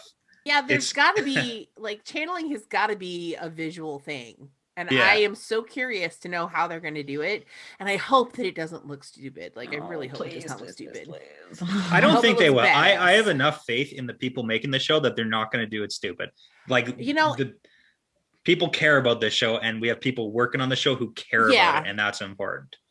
Yeah, Rafe said, I- right? When he saw channeling and he tweeted about it, and he said he was like screaming like when he saw Moraine channeling. He's like, I Oh, started that's right. screaming I when I forgot saw about that. it. Yeah.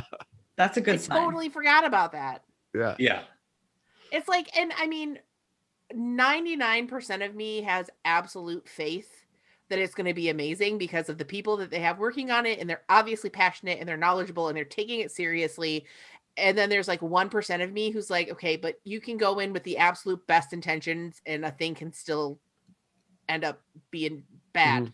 And so I try not to think about that. No, you But gotta be every once in a positive. while, I'm like, oh man. Channeling is one of the few things I am really worried about, like way more than casting or set design or plot manipulation. Is the Like, I cast- think is I the think it'll channeling be gonna more cheesy. visible. Like, I don't, because I know in the books, obviously, it's like you can't see flows of what other people are doing. It's just like a not visible thing. So you get that, what was it, Nynaeve and Moghedien standoff, Yeah, where it's yeah. like they're just Yeah. staring, and then you totally have like, you know, Stan Lee hologram coming and dusting in the background for something like that. Like, I need that to happen. Well, they're just like having that face off, but like I feel like they're gonna make it a visible thing so they can show us as the viewers that what's happening. Like, Yeah. I can't imagine they do it invisible. I think it's Yeah. going to be visible. It's going to be both, because I think if like you're in a perspective of a character who can channel, you're probably not going to Perspective-wise, see yeah. anything. Yeah. But good if you point. are in a perspective of a character who can channel, you'll probably start seeing it. And I think you're going to get That's a to a smart way point to where do it. there's, and you're going to get to a point where there's so much channeling going on. You're It not doesn't going to be able matter. to, you're not going to be able to show all, like the screen is just going to be covered in all kinds of colored weaves and things like that. It's gonna where be great. I'm so here for it. Yeah. Yeah. I'm seriously fucking stoked about. I'm so excited about it. Yeah. I think one of the really interesting things that Robert Jordan did with healing, stilling, and gentling is that, you know, Nynaeve healed Logain and he was like back at full capacity. Mhm. But when she healed Leanne and Swan, they could channel again, but they were very weak. And it was one more way that he wove in this whole, like, they're supposed to be doing this together. Mhm. Yeah. And, Mhm. Yeah. you know, half of it isn't sufficient. Yeah. And I thought that it was just an interesting thing that he stuck in there. Yeah, because we do see it going the other way. We know for a fact that a man can heal a woman to full capacity later. Yeah. Yeah. Though we don't actually ever see if he tries to heal a burned out male channeler. So Yeah. There one was can that. assume it goes the same way. Yeah. I don't see why it would be different at that level of things. Yeah, it's just they develop the weaves differently. So like, Yeah. Yeah. Does But, yeah. anybody who gets burned out get healed of the? Burn. can't I don't heal think it. you can. No, right? Burned You you can't. can. yeah, because no it's one like ever you- tries, but it doesn't make sense. That They it would don't be. show it in the text, but in the Wheel of Time companion, when they're talking about Satal Anan, Oh, it yeah. says Oh, yeah. that Nynaeve wasn't able to heal Yeah. her. That's right. That's right. Yeah, Yeah, because because it's it's like the actually difference of like burned. being cut versus being like torn apart, Right, right? because if you're cut, you can still sense it, but you just can't touch Yeah. it. When you're burned out, you can't even sense it Like at the all. thing in your soul that lets you do it has been Yeah. damaged, as opposed to your ability to reach out being cut Yeah, off. that's right. Yeah. That's deep. Part of your soul is gone. Yeah. Yeah, so it's Sucks. Yeah. Jeez. Real bad. but it's kind of amazing bad to me that it time. gets healed so soon in the series. Like it feels like it's such a big deal that like surely Yeah, it that's happens true. later. Yeah. But like it actually happens like mid-series. I mean, it's not Yeah. the cleansing, but it's kind of like the cleansing. It's on par with that for blowing all the channelers' minds. Yeah. Yeah. Yeah, I mean, I would say it's not necessarily at the exact same level, but it's like maybe one step below, maybe one step. Yeah. Because You know, yeah, you're right. like, Yeah. because I mean, it's a huge deal to be able to heal somebody who has been stilled or gentled, but then this whole thing, like what caused the whole problem in the first place, is now gone. Yeah. They're not going to go crazy anymore. Yeah. Men can safely channel now. Yeah. Like, It's a bigger, yeah, huge. it's next That's level massive. game changer. That's paradigm shift shit, you know? Yeah, But- for sure. But I would like to say that when Nynaeve heals Stilling, that is shit that even in the Age of Legends they couldn't do. That's true. So this has never been done. I mean, at least in, I guess this turning of the wheel that we know of at that point has never been done before. So this is like, there was no taint, obviously. So obviously you can't heal the taint until this point. But no one, even in the Age of Legends, when they were doing all kinds of amazing things, they did not or could not heal. Your girl's an innovator. Well, and you kind of have to wonder why, because like how often did Stilling and Gentling happen in the Age of Legends? And like for what reason would they try to heal it, right? Like I got to understand them trying to heal being burned out, because that's like oh shit, an accident happened, let's try and fix it, right? But then it wouldn't work, and it didn't work because you can't heal something that's burned and ripped out. But then like in what context would it be where someone got gentled / stilled and then them try to heal it? Like, would that be, because I don't necessarily think we get a lot of background on when or if that happened, because even for like criminals and everything, that was what the oath rods were for, right? Right. Yeah. So, like, we don't necessarily know, like, I can't remember if there was ever like a punishment of being gentled or stilled for crimes. I feel like That's true. I feel like one of the Forsaken, because I think we did, it might have been Agenor or Balthamel. I think at one point in their careers back in the Age of Legends, they were almost at the point of being stilled, but I don't like quote me on that. Yeah, and that's what I'm saying. It's like I could totally see that someone being burned out and like all the best healers trying to figure it out, and they're like, nope, we can't figure it out, can't be done. So why would they try it for then someone gentle / stilled? That's true. That's kind of like my thought process on that. So I mean, yeah, no, that's really hey, sure. Try to belittle what Nynaeve did. I hear what you're doing, Brett. Exactly. Every time I can cut her down a peg, Nynaeve needs to be taken down a couple of pegs. The Semiraj got threatened with stilling, and they were basically like, you can be stilled or you can swear on the oath rod that you will never sadistically torture people again. And she's like, fuck you, I'm going to go swear my soul to the Dark One instead, and you can all suck it. So shoot. There you go. So there you go. That's why you fire people on Fridays, because they're less likely to go to the Dark One. Less likely to be an incident. That way, if they come back to the office the next day, there's nobody there. Exactly. See? Yeah.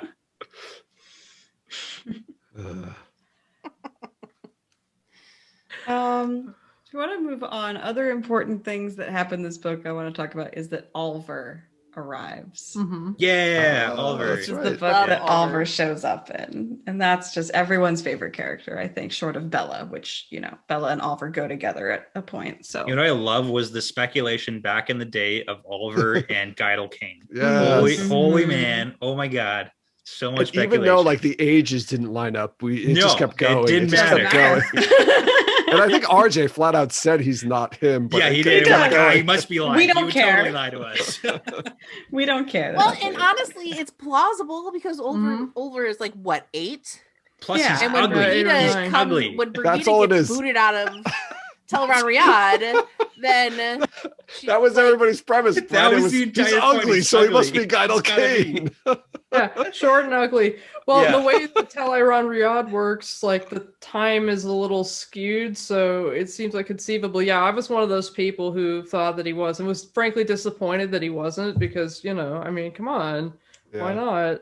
Well, if Brigida hadn't been booted out of Teleron Riyadh, like, she could have been on the verge of being spun back out again.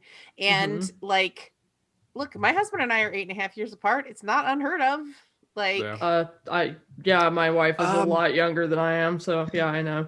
I feel like there's something in there that says they're always spun out, like almost like At the very same close time? to each other, Mhm. right? Like Yeah, around yeah. the same time. yeah, it And doesn't every time, quite which was work. weird. I think they said they mentioned it's like an odd thing that they're always spun out though, almost exactly around the same time at that's least. fucking soulmates right there. Yeah. There, I gotta it's say, like how- Brigida's comeback after the whole murdery death thing, like that, I'm pretty sure I literally cheered out loud when Brigida came back. I think I did too. Oh yeah, Oh yeah. it was probably like 2:30 in the morning or something. Everybody's sleeping, and it's like, yeah, Yeah, I'm just standing out there in the yard, like with my Yeah. rake, just like, yeah, girl, yeah. she's not dead forever. Take that, Miller. You get. Yeah, that's with Oliver. It was always like you see Guidal Kane in the dream, and you also see Oliver. So it's like this doesn't quite work, but it's like, Yeah. I mean, I'll allow it if Robert Jordan will. Well, Guidal Kane is gone before Brigida gets ripped away, so he's missing by the fires of heaven, and we don't see Oliver before Lord of Chaos. Yeah, that's why the speculation started, because like it could have kind of maybe worked somehow in some weird sequency thing. Yeah. But anyways, I not mean, what we can not still what have it our is. headcanon. Yeah. Well, Yeah. instead of apparently he's Jer Grady's kid. Yeah. Which is pretty cool. Like I get that. I'm Wait, I'm is down for that canon? Yeah. Yeah. Really? Yeah. I didn't know I think that. it was in Companion, right? Or something. Yeah. I think Oh so. wow, I had no Yeah. idea. I did not know that. Oh, I thought his parents got killed by the Shido, though. Yeah, Oliver's parents did, but yeah, Oliver's parents did. Jer Grady's kid is like the reincarnated. Oh, you're saying Joe Grady's Oh, kid oh, is oh, Guidal okay. Kane. Yeah. Okay. Oh, okay. Yeah. Okay, I was like, I thought you I meant thought you were saying Oliver Oliver is Joe Grady's kid. I was like, what? like, wait, what? That would be awkward. And why the hell is he hanging around with Matt? Where's his fucking dad? Yeah. Yeah, Because seriously. he's all like with Avienda around, he's always very like giving her the evil eye. Yeah. Well, he doesn't like Aiel, right? Like, Yeah, and Matt's trying to say like, no, there's different kinds of Aiel. Like not all Aiel are the same. It's like, how early do you have to have that talk with your kid? These aren't the ones who murdered your family. Yes, not all these like ginger, blue-eyed desert people are the same. Yeah, that's tough. All right. Well, the companion's not saying definitively that it's Jer Grady's son, but it does say that he was reborn as of the last battle. I'm pretty Okay. sure Morgan's right though. It's somewhere out there where that's like what it is. I agree with that. That seems very Yeah. likely. I'm I okay like with it. it. Yeah, and I mean, there's nothing wrong with Oliver having a profound connection to adventure and maybe even running into Brigida and Guidal Kane farther down the road and having adventures with them as a different hero, and like there are multiple kinds of relationships that Oliver and Brigida can have. Oh, Could yeah, Oliver yeah. be Taviran maybe? Totally. I mean, the whole thing he was around Bella and Noel. He blew the horn of Valir. I mean, like, Yeah. he'd be the first Taviran of the Fourth Age, for all we know. He helps Good Matt luck with figure that, out the kiddo. snakes and foxes. So I've always wondered, since Swan knew she had the ability to see Taviran, and I'm like, how would you have known that? What Taviran? So you have like Taviran for a weekend, or like if somebody runs a really good conference, or like, thank you for coming to my Taviran talk. So You rented Taviran. yeah, it's just sort of like or if you're just on fire and you have like a really good. Would you not bite me? Thank you. Yeah, you Yeah, just like, have no. like. Yeah, like a really good, comedy show or whatever where you're just off the hook, like you're Taviran for the night. So yeah, I've always wondered. Yeah. Do they Well, it's kind ever? of funny, yeah. I was gonna No, say, do they? I'm sorry. Do they ever address whether Logain and Swan can still sense Taviran after they're stilled and healed? I think that they can after they're healed. Yeah, I think they could, because talents aren't necessarily connected with the one power, right? Mhm. Like it's I not, just Yeah, didn't know that's if what I this was one gonna was. say. I don't Yeah. remember of an instance where like it like they're witnessing a Taviran and mention it. yeah, I don't think it comes up. But I don't think we see it on screen, but I would assume that it would work because it's more like Min's ability. It's Okay. not tied to using the power. yeah, It's the like whole also- Taviran conversation is funny too, because one of the things that I've heard, I think even you guys on What Spoilers have talked about the whole like Taviran and why aren't the Emmons Field girls Taviran, right? Because there's so many reasons why you could argue that they are. Mhm. And kind of in my like own brain, the way I think of it is like being Taviran means the pattern needs you to do certain things for things to go well. And in my brain, Rand, Per, and Matt, they're not the kind of people who are necessarily going to go and do what needs to be done just because it has to be done. They kind of need that kick in the ass to go and do it. Like, can you really see Matt going to do what he needs to do unless the pattern's like dragging him by the ear and saying, you're going to go run the Band of the Red Hand? Like, I can't see that happening. But Nynaeve and Egwene, they don't need anybody to like tell them to go do things. They're just going to go fucking do it. That's So true. they don't, They just get shit done. they're going to Yeah. get shit done. They don't need the Self-Taviran. pattern to be like, hey, you're special, you're unique. You need to go and do this because you're Taviran. they're just going to go do it because it's the right thing to do. So like in my head, in my own brain, they don't need to be ta'veren because they're going to do it no matter what. I really like that. Yeah. I also like that. I also always thought like these guys have a lot of help to do all the crazy shit that they do, and the girls don't have any help, and they're doing just as They're crazy doing stuff it as anyways. Yeah. they're doing it anyway without the pattern's help. So Yeah. Yeah, they're out there doing it for themselves. They're like, whatever, Yeah. fuck it. But it's like the amount of times Perrin like bitches about having to go home and I want to go be a blacksmith at home. If he wasn't ta'veren, he'd be a fucking blacksmith at home and he wouldn't be doing any of this stuff. But like Egwene wants to learn. She's so like her whole thing is I can't control my brain. I want to go learn everything possible that I can. I want to go be Amyrlin. She has that drive and motivation. Same with Nynaeve. So like Nynaeve, I love a lot of things about Nynaeve. But I think the biggest one is that she is driven primarily by spite. I love that too. I love that. I love that about her. She's like, yeah, fuck you. And then, you know. I don't 100% agree. I love that, but I don't 100% agree because Nynaeve's character, I think, is driven by her loyalty to the Two Rivers, to Rand, Mat, Perrin, and Egwene, and her like sense of like obligation to protect them. Like I think everything that she does is always to kind of protect them and to, you know, watch out for them and look out for them. And I feel like that's like consistent throughout the entire series. But you're right, she does a lot of shit out of spite, and I do love that. Does, yeah, and I mean, and you know, maybe it isn't mostly from spite, but like there's just a lot of like Nynaeve is one of those people where if you tell her she can't, she's gonna give you the finger and she's gonna go do it, and she's gonna do it better than you or anybody else. Yes. And then she's gonna do a bunch of other stuff on top of it just to be like, yeah, suck it, you know. Like and she'll never say a word about it. She'll just be like, toss the braid and like like Egwene's like that too. Like she always wants to do the impossible. People said you can never do this, I'm gonna do it. Yeah, guess what? Yeah. I mean, even Elaine to a certain extent, she decides that she has an affinity for Angreal and then just figures out how to make them, or Ter'angreal. But like that's a certain amount of like, you say it can't be done, but have you tried this?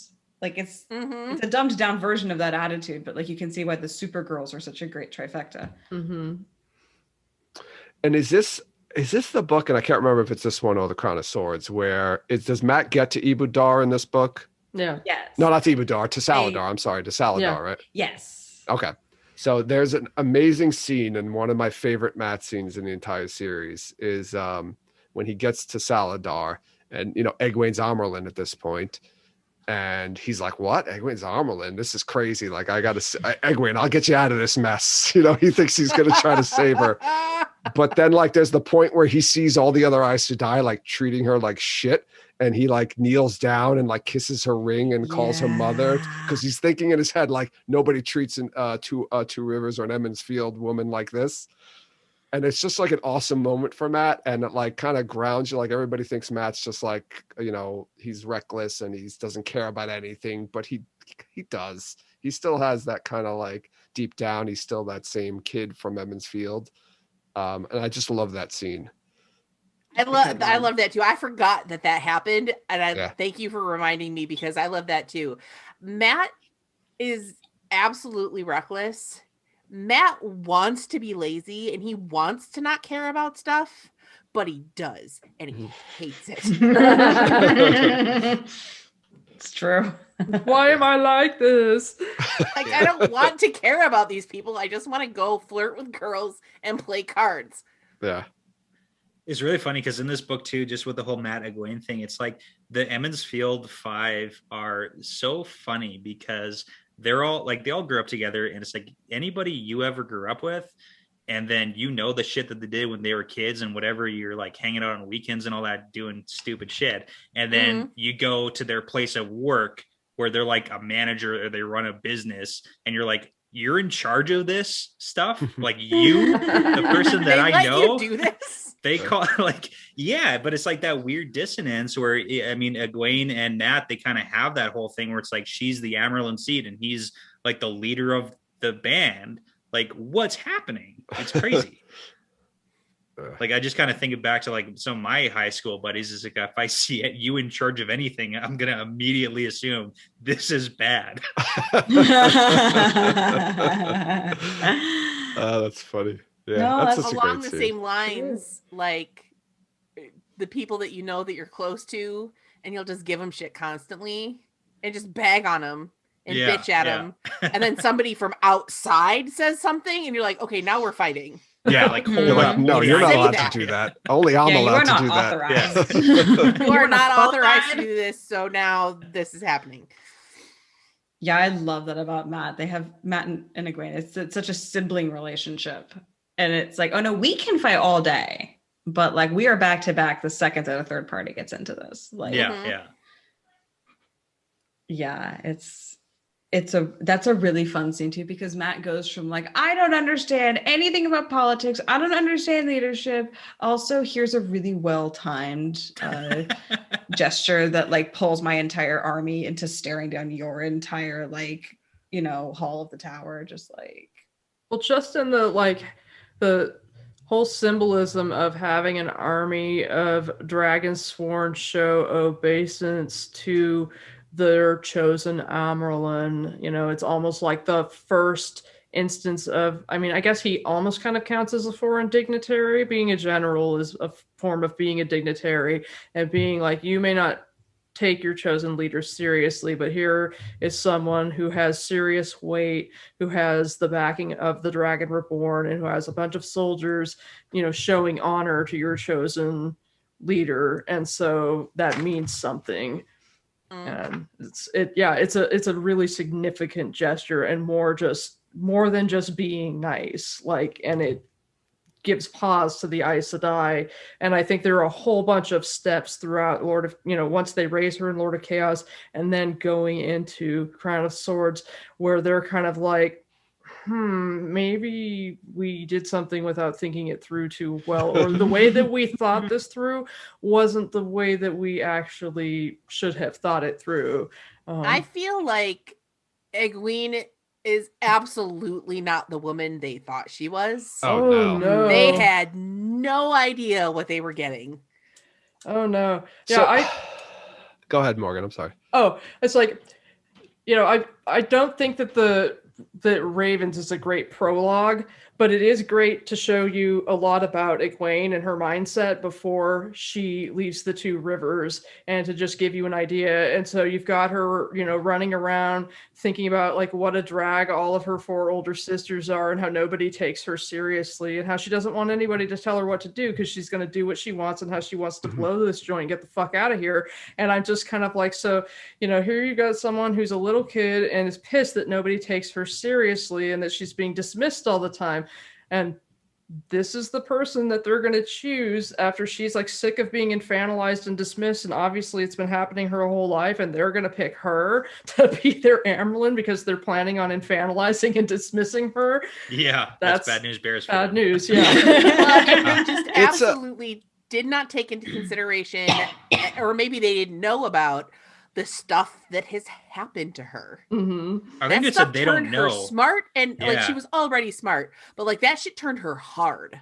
mhm. Like, Yeah, I would definitely Egwene say is they hard don't as know about fuck. that. I Like, mean- there's no way they knew. But they've been right. So this always bogged my mind too, is like, why did they choose her? And I guess the obvious reason is she wasn't at the, she wasn't at the tower during the split. They want to get somebody who wasn't that. I'm sure there was plenty of sisters who were like that, but they've been meeting with her regularly, right? And Teleran Riyadh at this point. So they kind of have a feel for her. And I don't know if that's their impetus, is like, oh, we've been meeting with her. She wasn't there, and she seems like she might be a good person. But you would think they would have been a better judge of personality, or unless I don't know. It always made me think like, who was the one really behind choosing her? Like, Yeah. was this a Swan. swan? Was this a Yeah. swan plot, or Like, it definitely was a swan Shiriam? plot. Was Yeah. it? I don't know. There's definitely like an Uh, aspect of the swan plot, but also like kind of the bad judgment thing too. I would argue that the Aes Sedai put themselves up so high on a pedestal that they're above everybody and everything, and we see that even from like the Aes Sedai who are going to meet with Rand. Like they think they're so much better than friggin' everybody. I had guested with Iridia and Seth on the Mirrors of Mist episode where they try and go and intimidate Rand al'Thor, the Dragon Reborn, with the Mirrors of Mist. We're going to make ourselves look like a little bit bigger than we actually are, and we've got deeper voices. And they legitimately thought that that was going to work as an intimidation tactic because that's what's worked in the past for leaders and rulers of countries. But they put themselves so high up that they just can't imagine that a little village like girl is gonna talk back. Like I have to kind of assume that they're that like asinine or arrogant or whatever you want to call it. So well, and if you think about it, the interactions that they've had with her have been in the capacity of Egwene as a novice. And even though she thinks that it's a load of bullshit, she plays the part. She, you know, she kowtows and does all the things that she's supposed to do as a lowly novice. You know, she's externally, she appears to be obedient. Yeah. And, you know, they're so caught up in their own, you know, kind of their heads are so far up their own asses that it does not occur to them that she could be anything other than what they're seeing on the surface. She's young. As far as they know, she's inexperienced. They obviously don't know a lot of the stuff that's happened to her. She seems to be obedient. Okay, we're going to take this novice who is very powerful, but she's young and she's maybe kind of dumb. And she's like quietly taking notes. She's 17. We're going to be able to handle her, no problem. Yeah. And then, what am I allowed to do as Amyrlin? What are my rules? Who can I be in charge of? Okay. Yeah. Just like quietly taking notes. Yeah. That's one. And she's things. Even she's a wise one's apprentice for a lot of that too. At that point, like again, playing a very subservient role and saying, yes, mother, no, mother, I can be obedient. Like although constantly doing things the wise ones tell her not to do. I mean, there's that. Lying to them, but there's that. She wouldn't be Egwene if she wasn't. I mean, not put your ass on my head, Kat. I mean, even to become a wise one, though, you kind of got to do what you're not supposed to do to become one. So, like, there's that aspect. That's true. Yeah. There was Avi's whole thing where she's like, "Why will they not like do this?" And they're like, "All he had to fucking do was ask, stupid." Like, but yeah, I feel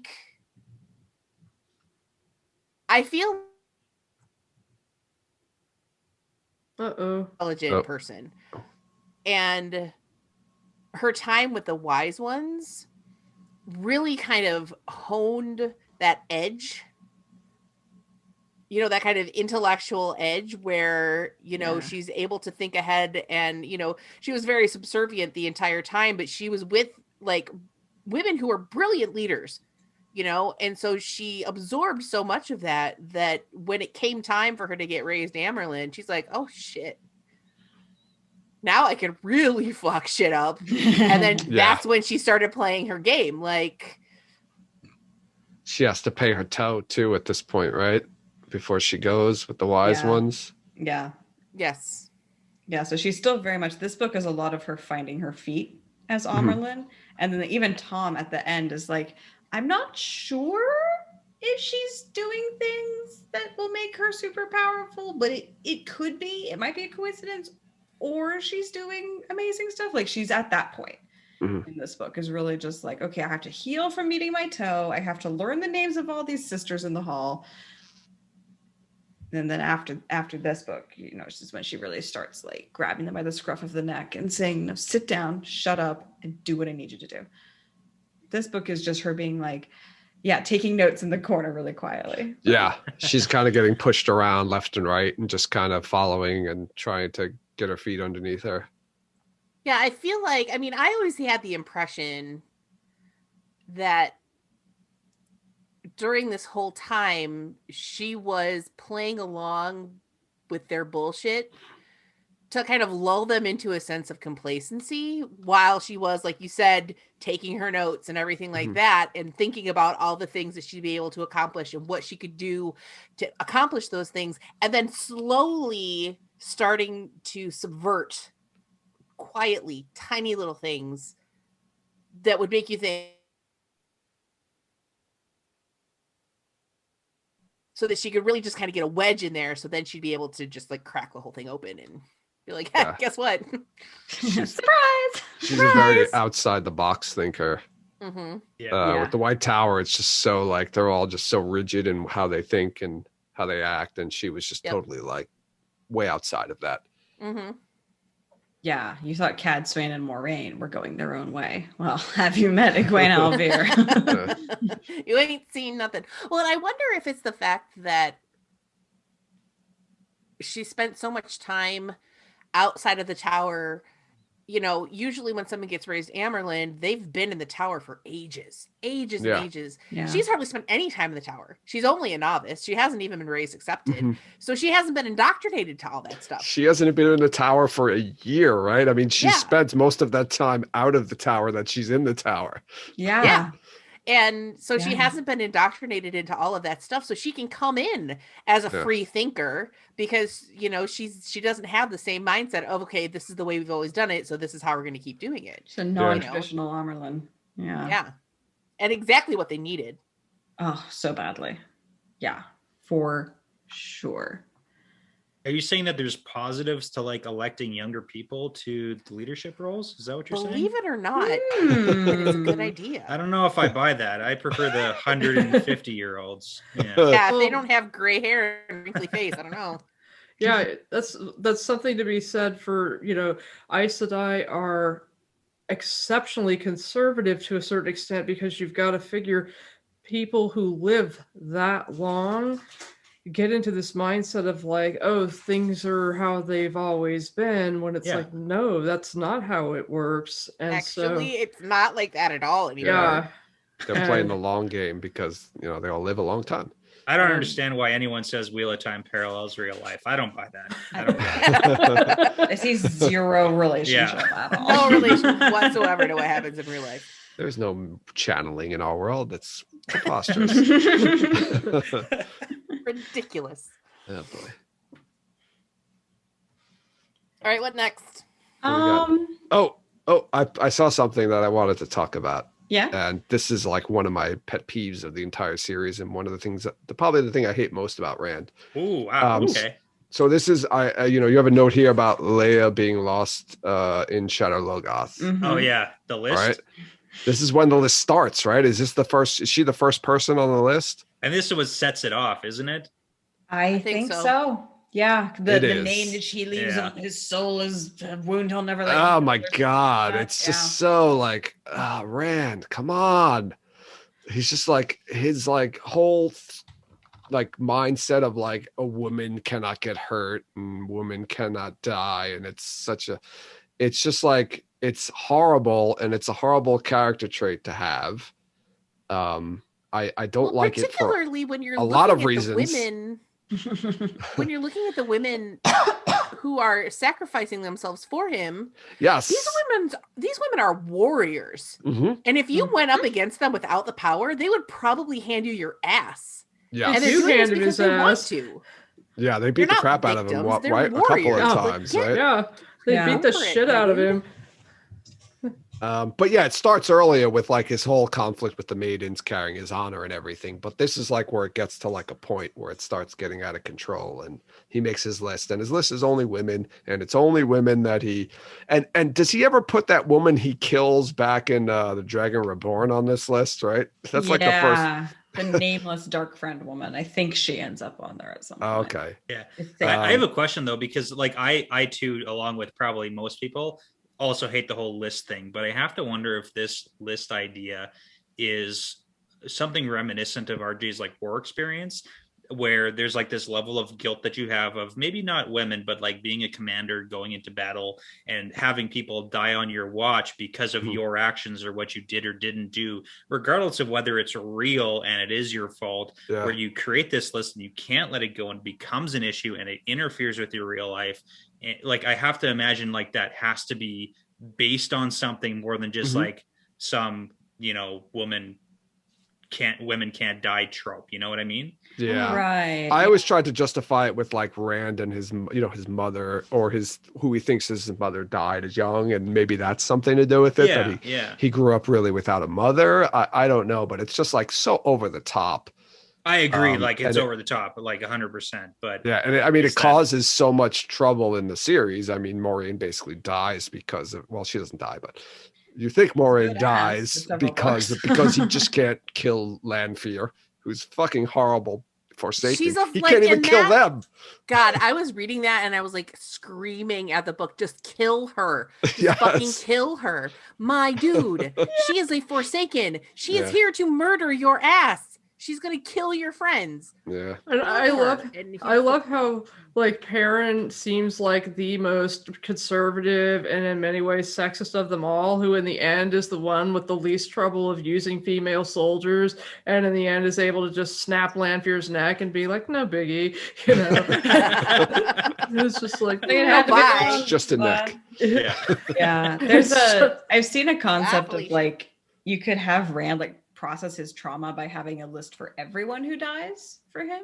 He could still have the list and have the guilt, but just take all the weird patriarchal like sexist shit out of it. Yeah. And, like, I think the part work. that bothers me the most about it is the fact that it's only women. But I mean, keep in mind, that's what it is. Yeah, for sure. That's Rand's upbringing too. Like he was born in a super conservative small town village, and it's like as much as we hate it, that's a real thing in the real world that happens. And Robert Jordan, when he wrote this book, it's like a reflection of real life.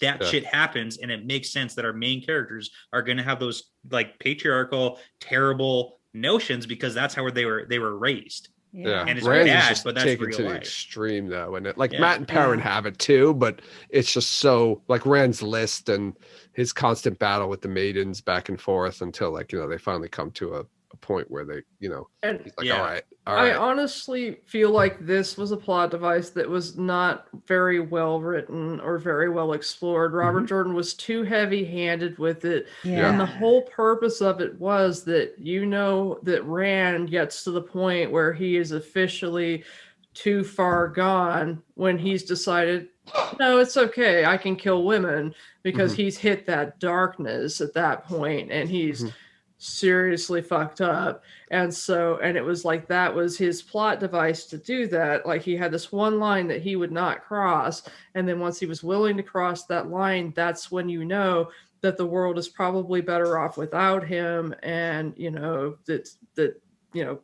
you don't want the dragon basically to hit the last battle at that point.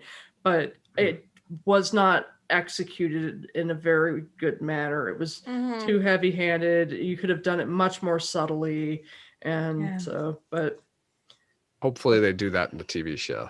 Yes, Rafe. There's so much room for you on this one, Rafe. Help us out. And that's a really good point. And I kind of hadn't made that connection that he was in a very heavy-handed and poorly executed way illustrating that final line, so that you knew when he crossed it that okay, now it's seriously in the shit. So I hadn't thought about that. But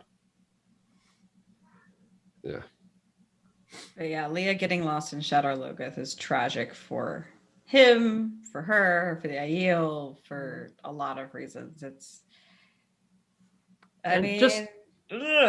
another reason for him to punish himself, because he loves to punish himself, and he's been like that from the beginning. Like Brett, your show, Danny was like the first person who ever pointed out Rand's negative self-talk, which I never noticed or really made note of until I was reading through again and had picked up on, because she had said it, and I'm like, oh shit, he does. He talks shit to himself all the time. I realized, he really does have a foundation for mental health issues, even without channeling, right from the get-go.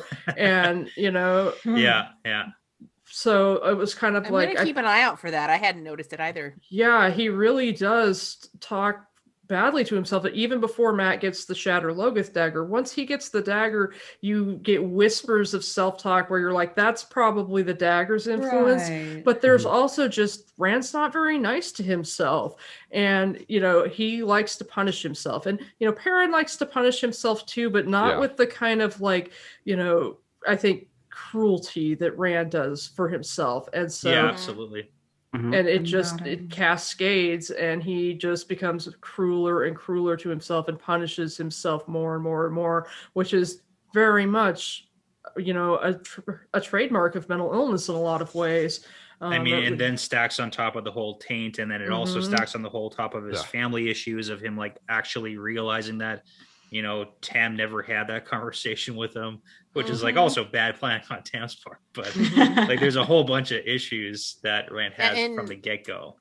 In the chat, Seth calls out when Rand assumes that he raped Min when actually they had enthusiastically consensual intercourse, Mm-hmm.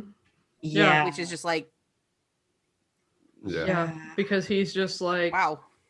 yeah, everything that he does has to be wrong. Everybody has to be victimized by him because he's trash, he's garbage, he's Yeah. awful. And that's like and that's what you're saying. That's like Yeah. a mental health issue with Rand. It's like, we can say, oh, why are you doing that, Rand? But it's like, that's he needs help, right? Yeah.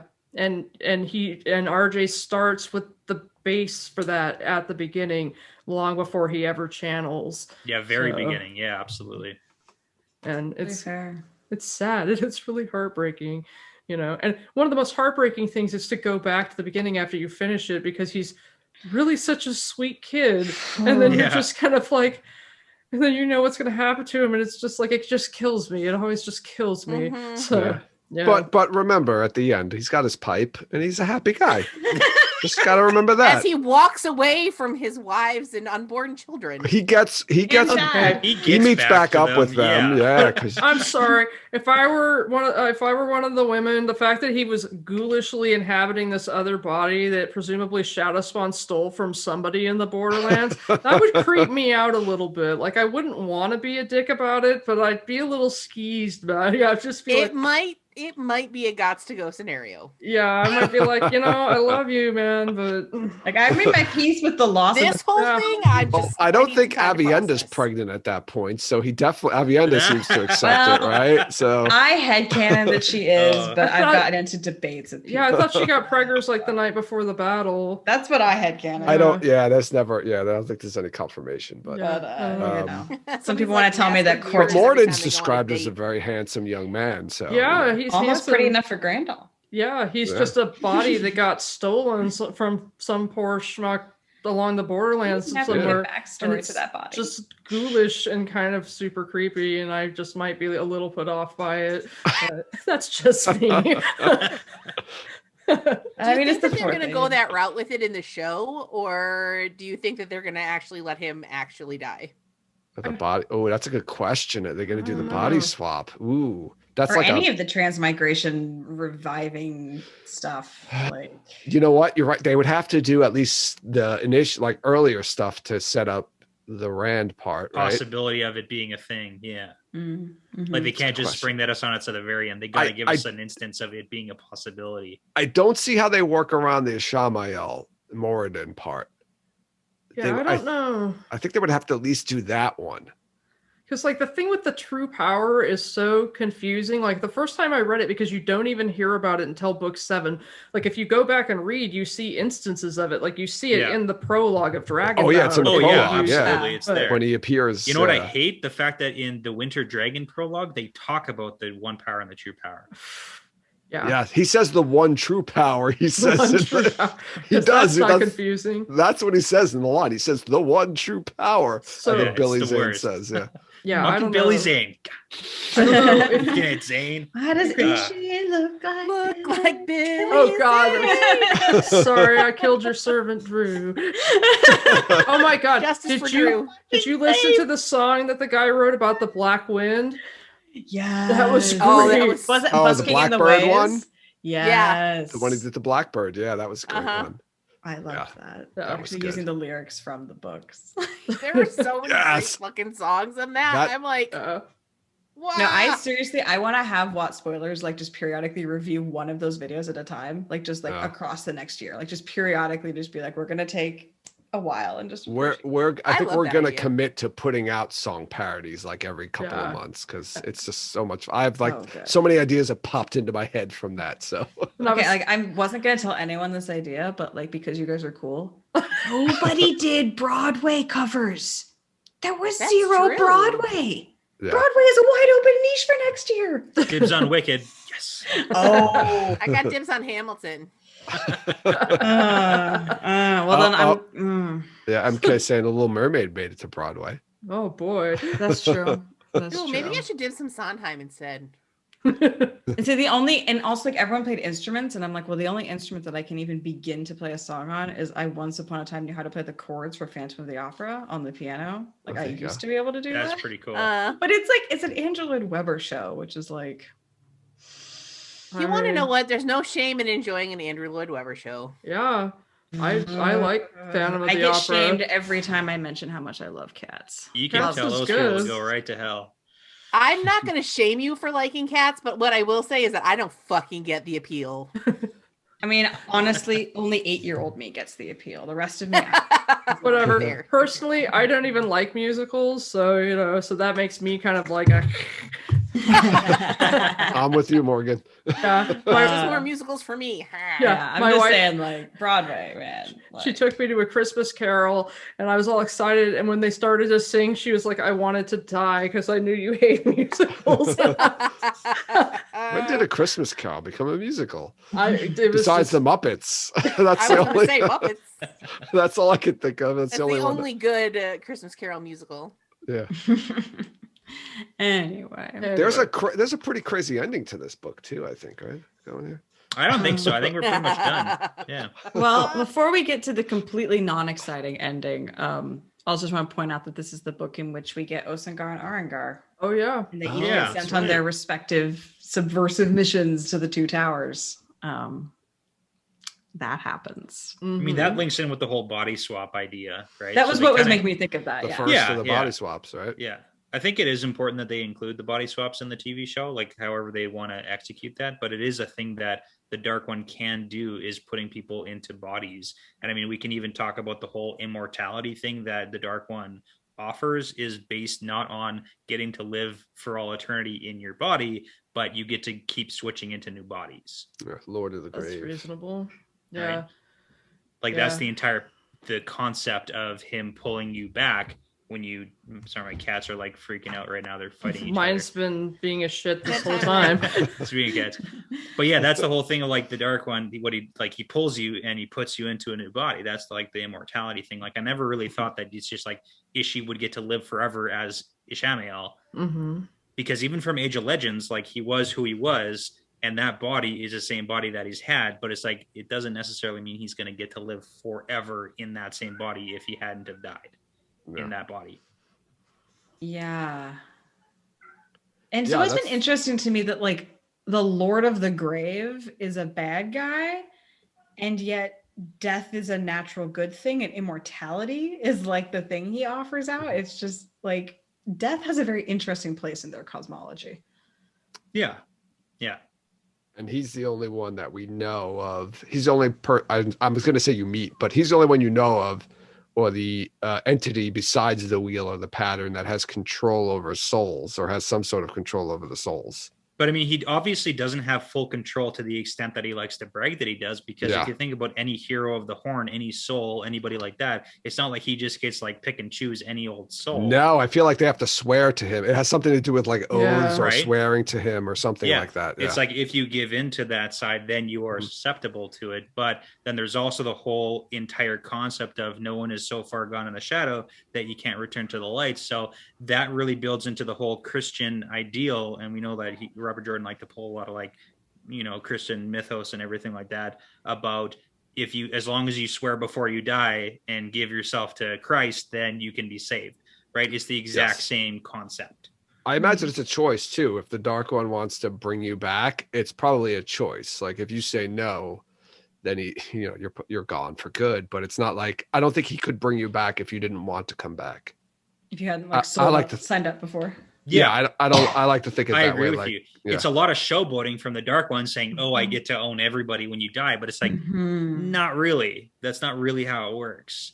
yeah, Yeah, and it's like I think that the thing with Halima is obviously, or Arangar is obviously problematic for a ton of reasons, and it's like purely from a tactical standpoint, like she's a really good plot device, but really it's like you should be using male pronouns and stuff because it's almost like a perfect example of there is a male soul in a woman's body who is using the male half of the power, and so it's almost like proof that your body does not dictate your gender. Yeah. And so if you did it properly, then you could do good trans representation that way. And obviously RJ did not. And, you know, I'm not trans, obviously, so I can't do, you know, I cannot speak and don't want to speak too much as to how it would be proper to do that. But if they had someone that they could consult so that they could do that in a sensitive fashion, they might be able to pull it off really well. But I don't know. It feels like there's an opening there, but it has to be handled so delicately. Yeah, I agree. Yeah, I think you're 100% right though, Morgan. It is more of a plot device, right? I think he was like, let's have a female character that channels Sidene, so and she's, or he, whatever, you know, is in Saladar where none of them can sense it. So it's kind of like a great plot device, but you're right. It's more of like how they handle it. I think that's, I would like them to keep that plot device because it's really interesting and it's really sneaky and great, but you're right. They have to like handle it and approach it in a proper way, I think, to make it, if it work. hadn't been like a punishment, or if they hadn't been talking about how it was a joke so much, and if Arengar's inner narrative had continued to be, you know, a male inner narrative, you know, that might have been a more reasonable trans representation. But yeah, I think that they could do that well in the show if they consulted people who you know, can give a proper idea of how it would be best to go about that, because it is a really good plot device for some serious, you know, sneaking around and serious potential for betrayal. And, you know, so yeah, I think that they definitely should include it, but like kind of just reiterating those points. But I also think if they choose not to, I think that would do a disservice to it, because then you're just trying to like pretend it never happened. But I mean, it happens in the books, right? Like, just trying to erase the fact that this is a thing isn't good either. I know, and I think Arengar comes to enjoy her new body a lot. Yeah. And I don't know if it's from like that old like thing, you know, like you know, the old man, if you know, men saying, "Oh, if I had boobs, I'd be playing with them all day," kind of thing. Yeah. But yeah, I think it's a great plot device. I think it's something that they should include, but yeah, I think they just need to approach it maybe a little bit differently, tweak it a little bit. It's like the list. It was a heavy-handed, inappropriate tackling of a very important discussion. And I mean, it makes sense to send 2 sneaky agents to each of the towers or each of the groups of channels. Yes, exactly. That makes tactically, total sense. It makes so much sense. And he didn't have a female Forsaken that got killed off in book 1 to work with. So well, that's a great way to change it though, Aradia, that you bring that up. Like they could change the way the Forsaken, maybe the 2 Forsaken who die in the beginning are a male and a female, and then they switch them. I mean, Lanfear's a choice that's like right there for the taking too. Yeah, but I mean, I guess it doesn't make sense because Dashiva is a male channeler in the Black Tower, and that's how he's recruited. It kind of doesn't make sense, but they could work it somehow into that. Let's talk about the worst part about how the fact that Aegonor is not Arengar, and you're calling Osengar Aegonor and Arengar Balthamel. I hate that so much. It's so difficult. I constantly forget. Yeah, which one's I can't keep them straight. Just remember, Aegonor is not Arengar. The A's do not match up. Yes, I might be able to remember that. It's opposite. It's opposite what it. Yeah. For me, the really hard one is remembering which Ashaman is Osengar. I'm like, is it Dashiva or Narishma? Oh, Narishma. I don't know. Yeah. I can never remember. Narishma's bells. The bells. He's the one who. He's the one who gets Kalendor, right? They're 2 dudes with similar names. How many Ashaman are they going to wipe out from the show because no one can keep the name straight? Well, how many Aes Sedai are going to get wiped out too? Oh, yeah. I remember like posting like a list of all the Aes Sedai that's name starts with S. Like Sian, Siane, Celine, Sian. Well, even the fact that Alana's already cast is like Alana's going to have a bigger role, obviously, in the TV show because she's cast, and it's like they're going to combine. And again, I get it. Just hurts. Yeah, it does. It hurts. Yeah, for sure. I'm talking about other annoying female things. Can we just yell about how Min has a really, really crappy plot arc in this book? I'm going to show up and just have the vapors. I need a fainting pack. RJ did her so dirty. And people don't like when I call Min a sexy lamp, and I want you to understand that this is not a reflection on Min herself. Min is a badass. Min did dirty. This is RJ's fault 100%. He took this amazing, badass, super cool character and then turned her into this simpering whatever the fuck. And I was just like, how dare you? Yeah. Like, couldn't even let her land a shot when she was like throwing knives at a Forsaken. Like, you couldn't even give her one. One win. Give her one W. Couldn't even do that. Well, they get her to do the book learning. That starts this book, doesn't it? This is the book in which she picks up a Herod Fell. Is this Herod Fell's first appearance in this book? His first and his last. That's right. That's right. I forgot he didn't make it for entire book. He doesn't make it. Which is funny because he does have such a big influence, and it's like everyone remembers him. Herod Fell. Yeah, that note, that bookmark that she's got forever and ever. Yeah, so I think this is the book where she starts to read his stuff. Yeah, get really fascinated with it. I personally don't like the sexy lamp thing just because I'm like, you don't have to be a badass to be a badass, right? Like she has a bad month or something. It's not great, but like she ends up being so underrated, so taken for granted, and she's so confident in herself that she doesn't need to be in the center. She doesn't need to be told how important or not a liability she is. She's just like, aside from the whole super flirty makeup thing, which I will never understand and I choose to pretend doesn't happen. Like, I love the part where she just sits in the back and just reads until she pops up like 4 books later and it's like, oh, by the way, I now have a PhD in quantum mechanics. She's doing her 4-year degree. Like, she's done it. Right, so it's like she's gone sexy to Phoenix lamp University who's like online. She's got knives and books and all this stuff, like just hidden behind the lampshade. Here's the concept of the sexy lamp is that if there is a female character that you can replace with a lamp and have it not make a difference, that's the problem. It's a Neil Gaiman thing. Okay, I've only learned about this discourse. So yeah, okay. So yeah, that's the idea. You have a female character. If you can replace that female character with a lamp, she is not a good character. She is not being done justice.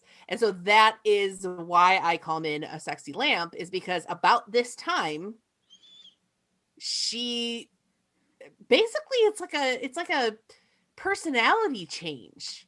You go from this woman who's in the tower and she's like, okay, you want me to do what? With the hair curling and the dress wearing? This is not how I roll. To this whole, like, I'm tripping all over myself to like fawn over this boy. She's in love. Yeah, but I'm going to push back I'm against in that. love too. And I didn't do any of that shit. But just because you didn't doesn't mean that some girls and some women wouldn't want to. Like, I totally get the whole men do that too. Yeah, and the Min and Vin, the whole Mistborn series, it's like Vin has this whole controversy in her story arc in Mistborn. And if you haven't read it yet, for anyone, I'm going to spoil it, so sorry about that, but plug your ears. It's wrong but podcast. She goes to the whole issue where it's like she was the badass. She was like the street urchin kid who grew up and didn't want to be like anything other than what she was, and then she kind of gets thrust into this role, and then she's thrust into a separate role where she has to wear the fancy dresses and go to cocktails and all this stuff, and she like battles internally and realizes she actually likes that stuff too.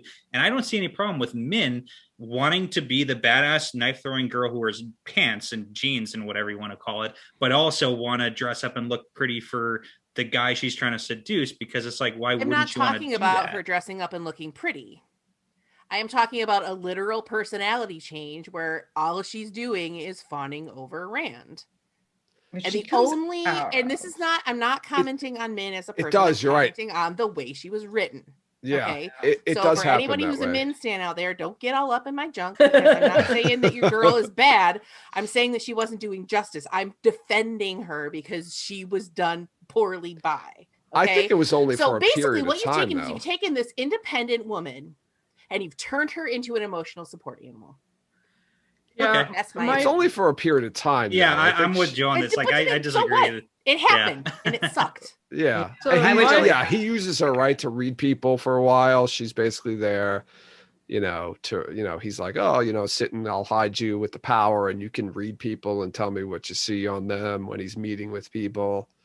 I feel like that's kind of just like a time in their relationship, when you first start a relationship with someone and all you want to do is be with them and do whatever they want. And, I get that. Like that shit happens. Yeah. From an outside perspective, that's frustrating to see even a friend go through that with a new boyfriend / girlfriend. It's like they become a different person almost in your own brain. But it's like they're right. Yeah. Like and no one's saying it's good, but no, I'm not saying it's good, but it's like I get it.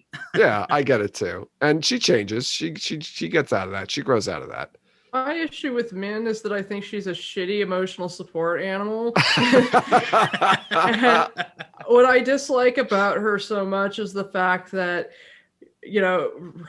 Rand, she's like basically the only one Rand talks to, and she will not talk to him about like his impending death. When he wants to talk about his death, she like stomps her feet and is like, don't you talk about that. And I'm like, You're basically leaving him alone when you're the only person that he can talk to you about that. Mm-hmm. And it's like, he's got these two other women who live in reality. And it's like, Avienda is like, he's going to die, and I'll have this time with him and then he's going to go die. And that's sad, but it is what it is. And you've got Elaine, who holds on to some hope and, is like hoping that he doesn't die, but understands that that's a real reality and possibility, and then Min is just like, she won't hear it and won't hear when he wants to talk about it and everything. And that's an act of emotional abandonment. And it really pisses me off. And it's just sort of like, he deserves, if she's going to be there all the time, to have a partner who lives in reality, and however hard it is, to shut up and listen to him when he wants to talk about his impending death, know? She's being selfish at that point. She wants to live in her like fantasy of, we love each other and we want to be happy together. And she doesn't want to hear anything that's going to bring her down. And that's realistic, but it really annoys me because I'm like, that's cruel. You don't think you're being cruel, but you're being cruel.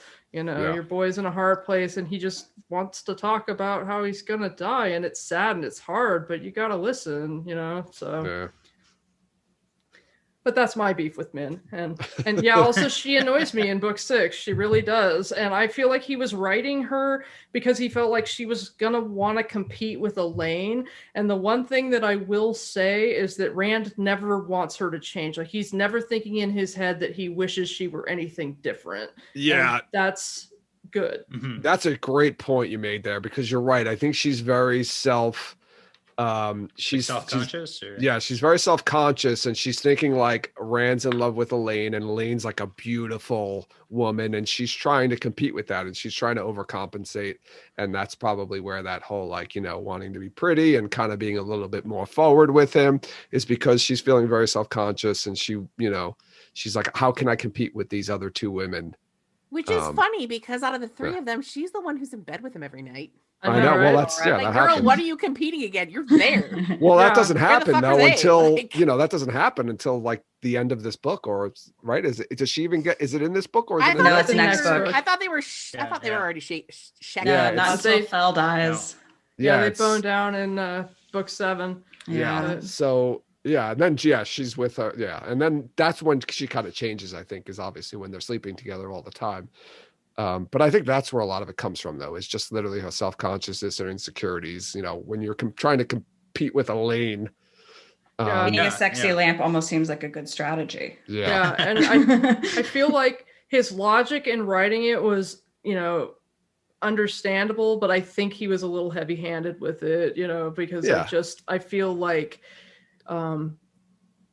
she's just a little bit too simpering. And I mean, I almost feel like she's doing it over the top on purpose to make fun of him, because that's kind of how she rolls, is to, like when she's telling him that she can just, when she's viewing the nobles, she can just drape herself on his lap and feed him grapes and be her little honey lips and stuff like that. And he's like, no way, he's not having them think filthy thoughts about her. She's like, but I am such a sexy lamp. I mean, look at this.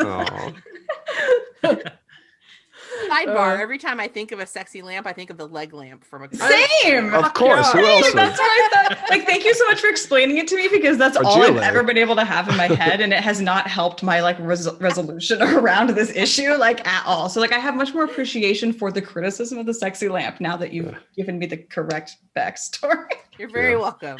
I guess I just assume that people know what that is, and I shouldn't assume that people know what that is. I mean, at this point, I've talked about it. You'd think I know what it is, but I was just getting smoke out of my ass. So whatever. Yeah, I only recently learned about it, and I was like, that's honestly really cool. I think that's a really cool statement. And, you know, it's important to have, you know, to be aware of that kind of stuff when you're reading a book where a man is writing women.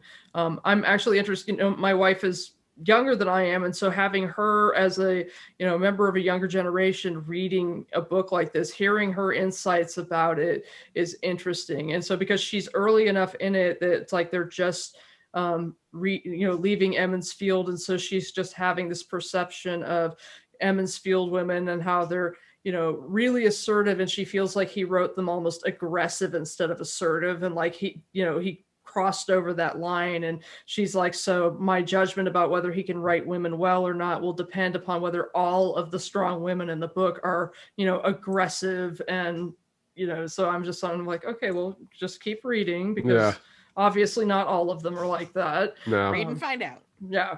And I mean, I guess you also have to bring up, I mean, his editor was his wife, and she read all of this stuff and gave him notes and tips, and I'm sure stuff was changed because of her. So If you want to know what's funny is at JordanCon 2019, I sat in on the Team Jordan panel, and somebody asked Harriet something related to what it was like to edit for him. And she said he was a tiger, and if he wanted it in, it went in. Oh, wow. So he took her advice to a certain extent, but if he was really attached to something, RJ apparently would not kill his darlings. If he wanted it in, it went in. Oh, wow. I didn't know that. So, That's great insight. I mean, that makes sense too, because he described himself as like the Old Testament God of it's my fist going into this book. So like, I understand that. Yeah, like they will do what I say. They don't, because he was asked about like, oh, do you let the characters kind of like explore themselves and like let it happen the way you want it to, like the way the characters want it to happen? And he was like, nope, they're my characters. It's my story. What happens is what I want. Like they're my puppets. Yeah. But, you know, he is so good at getting into their heads, and I feel like he does like a massive empathy exercise with each character that he writes. And in that sense, it's like he makes himself into them, or, you know, he lives inside them in that way. And so I feel like at that point, you get to be both God and your creation as you're writing. And so that's like, you've got to steer at that point. Yeah. Well, and I think that, I mean, given the level of detail that he put into this entire story, to the point where shit that happened in book 1 is paying off in book 14, I mean, it isn't unreasonable to expect that he knows all of his characters so well that he already knows what they would do. It isn't a question of, you know, writing and letting them explore the space, because he already knows them well enough to know exactly what they would do. Yeah. So I mean, even just for a lot of readers, just because you don't necessarily like something that a character doesn't mean that it's a poorly written character or scene. It's just like, there's people in real life that I don't like the things that they do, and it doesn't mean that they're any less of a real person. It's just like, I just disagree with what the person is doing. It doesn't mean that it's a bad, like, you know what I'm saying? Like the they're characters, bad people. People do think things that we don't want them to do. Yes, Yeah. you know, people try to like pin, exactly what you're saying. People try to pin like the characters on the author, like the author condones everything that they wrote. Like, because I wrote this happened, that means I think it's okay. Yeah, because the Shanshan have slaves, I condone slavery. Fucking no. It's like that really happens in real life. So like, and that was the thing. He took stuff from real life. Even the fact that like Rand makes an agreement with the Shanshan to let them keep slaves is a direct parallel to like United States history.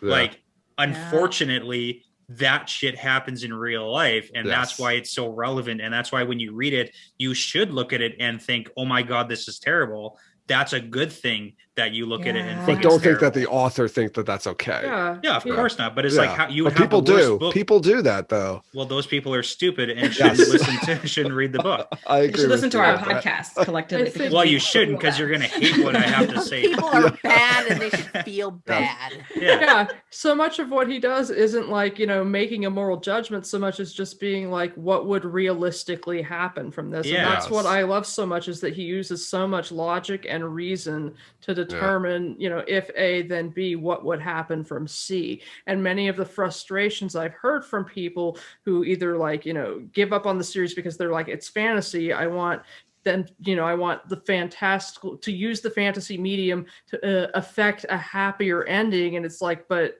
realistically, that would not have happened. So Yeah. But I mean, and you kind of like made a huge point there. It's like, what would happen? A lot of the things that happen in the Wheel of Time, he has historical evidence that when people are in this situation, this is what they will do.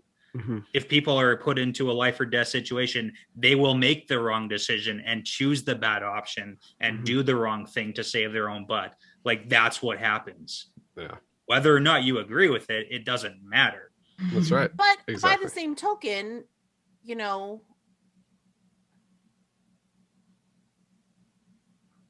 the author is not without flaw. oh no. Some of the shit that Yeah. he wrote, yeah, it was real, but he wrote it poorly. Like, Yeah. look at the whole Matt Tylan situation.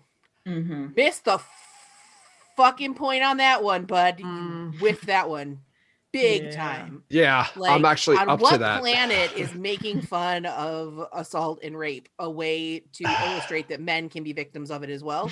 Yeah, I agree with you. No. I'm up to that No, no, no, point. no. and, yeah, I think Like, it's just because that's the way he did it and he did it on purpose doesn't mean that it was well done. yeah, Yeah. definitely. I think, and I know people don't like to hear this excuse, but and this isn't that really that long ago, but people like try to judge people from like 200 years ago by standards that we have today. And I don't, not that this was done 200 years ago, but I don't think that's fair. Yeah, I agree. know, I agree with that.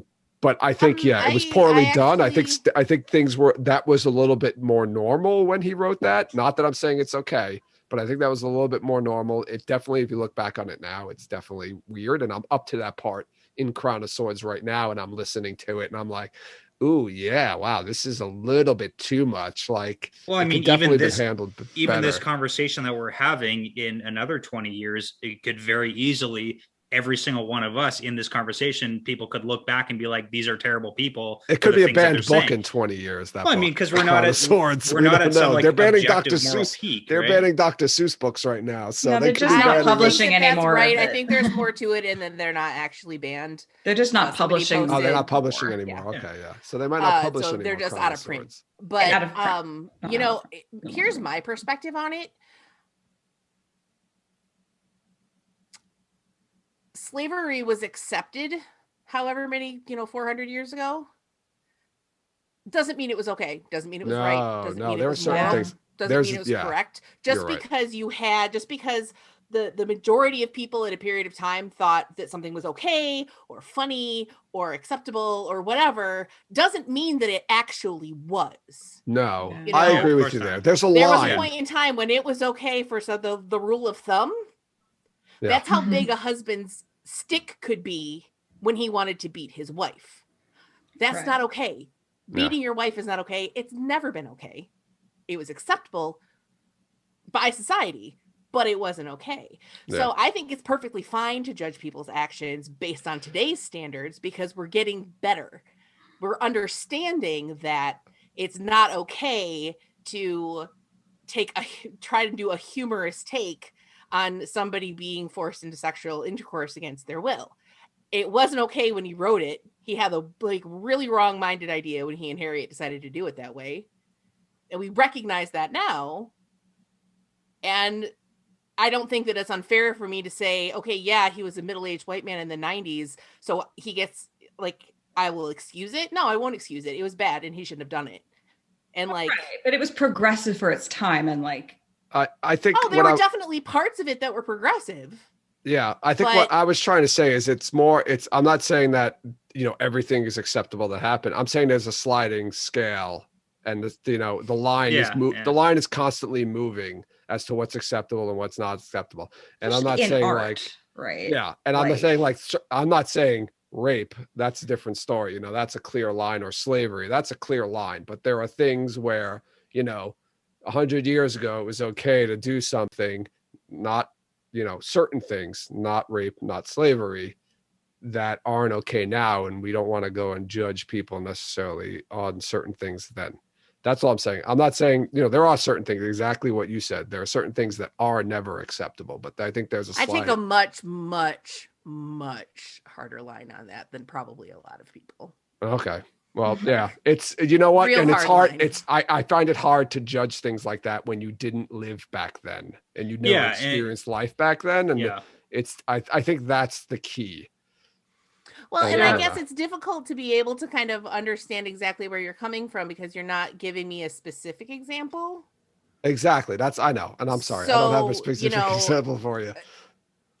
Yeah. So I'd roll that into. I take a hard line on it. So I mean, so for specific examples, things that are acceptable today that weren't 20 years ago. Like I have memories of me as like a 4-year-old kid, and I dressed up as I had like the indigenous Halloween costume with the feathers and everything like that. Objectively today, not okay. Like I'm not gonna have that. Like you're not gonna buy those Halloween costumes. But when I was like a 4-year-old, that was something that was sold at stores. People dressed up as it. And it's like, there's Halloween costumes of me. And it's like, can we judge me as a 4-year-old? Like, if you want to, go for it. It's not about judging, first of all. Second of all, I would disagree with your idea that it was different then because, okay, it was socially acceptable to dress up as an indigenous person, but it was still just as harmful to indigenous peoples then. I agree. It is now. The impact is the same. Intention means nothing. Impact is what is important. So it's socially acceptable to dress up like a Native American. Yeah, but again, like even Native but American it wasn't is not something that you can say anymore. Socially acceptable and okay, like morally acceptable, are not the same thing. And that's the difference that I'm talking about. Well, so that's the thing. That's what I would say. Morals that's the sliding change. Scale. Like how do we judge like something that was done 20 years ago based on today's standards? Yeah, I think how do we morals do that? Change. I think morals do by change, doing it. But you can't do something 50 or 20 years ago that we weren't there yet on the sliding scale, right? That's the what hard is we? part about I that. mean, this is the concept of the Overton window. Yeah, right. Yeah. That's what this is. It's wrong. Exploiting indigenous peoples is wrong. Exploiting people of color is wrong. It was wrong then, and it's wrong now. Why? Because of the impact. And the impact echoes through like the centuries too. But that's so, kind of the point, I can right? look back and I can say the thing that they did was wrong. It was wrong then. Socially acceptable, yeah.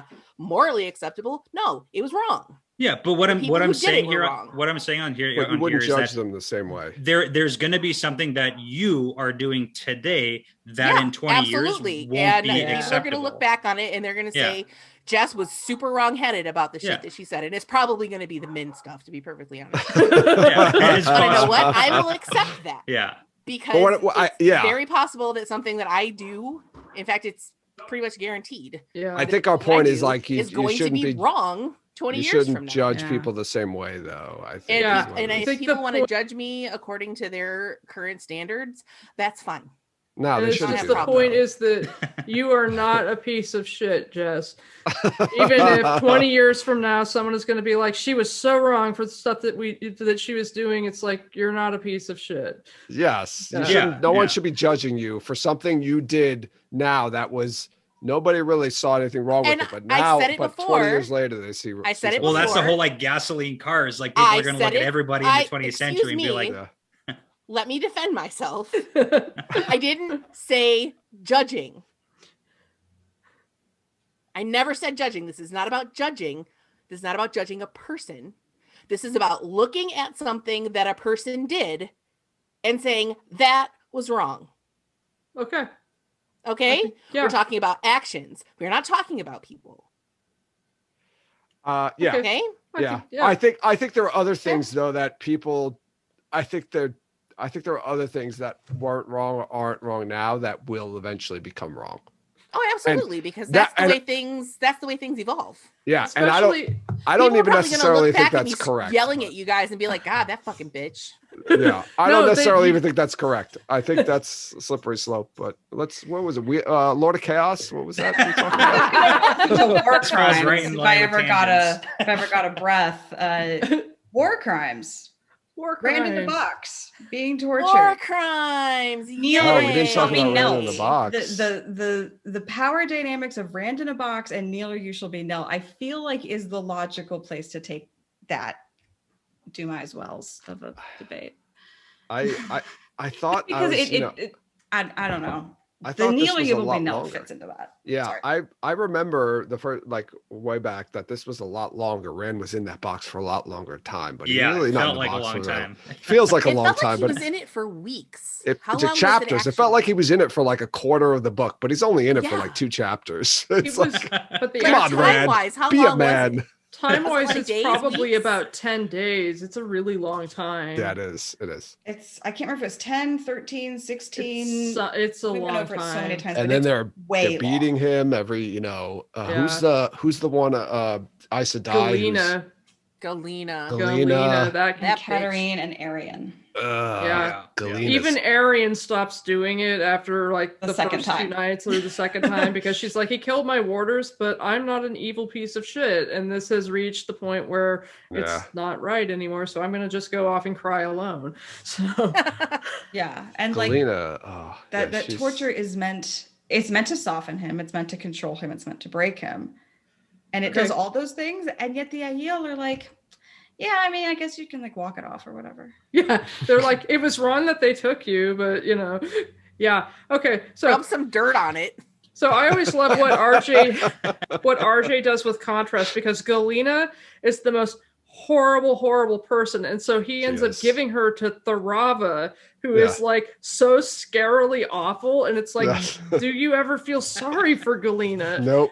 Never. Because Tharava is like the next level of terrible, and it's like, Yes. I can't help, even though she's terrible and she does terrible things to Galena, to kind of like her because she's so awful to her. It's because of what she goes through. Mhm. Yeah. And I'm like, Yeah. and I shouldn't like her because I know the stuff that she does to Galena is really awful. But I'm just sort of like, but Galena is so terrible that I'm just sort of like, like Karma.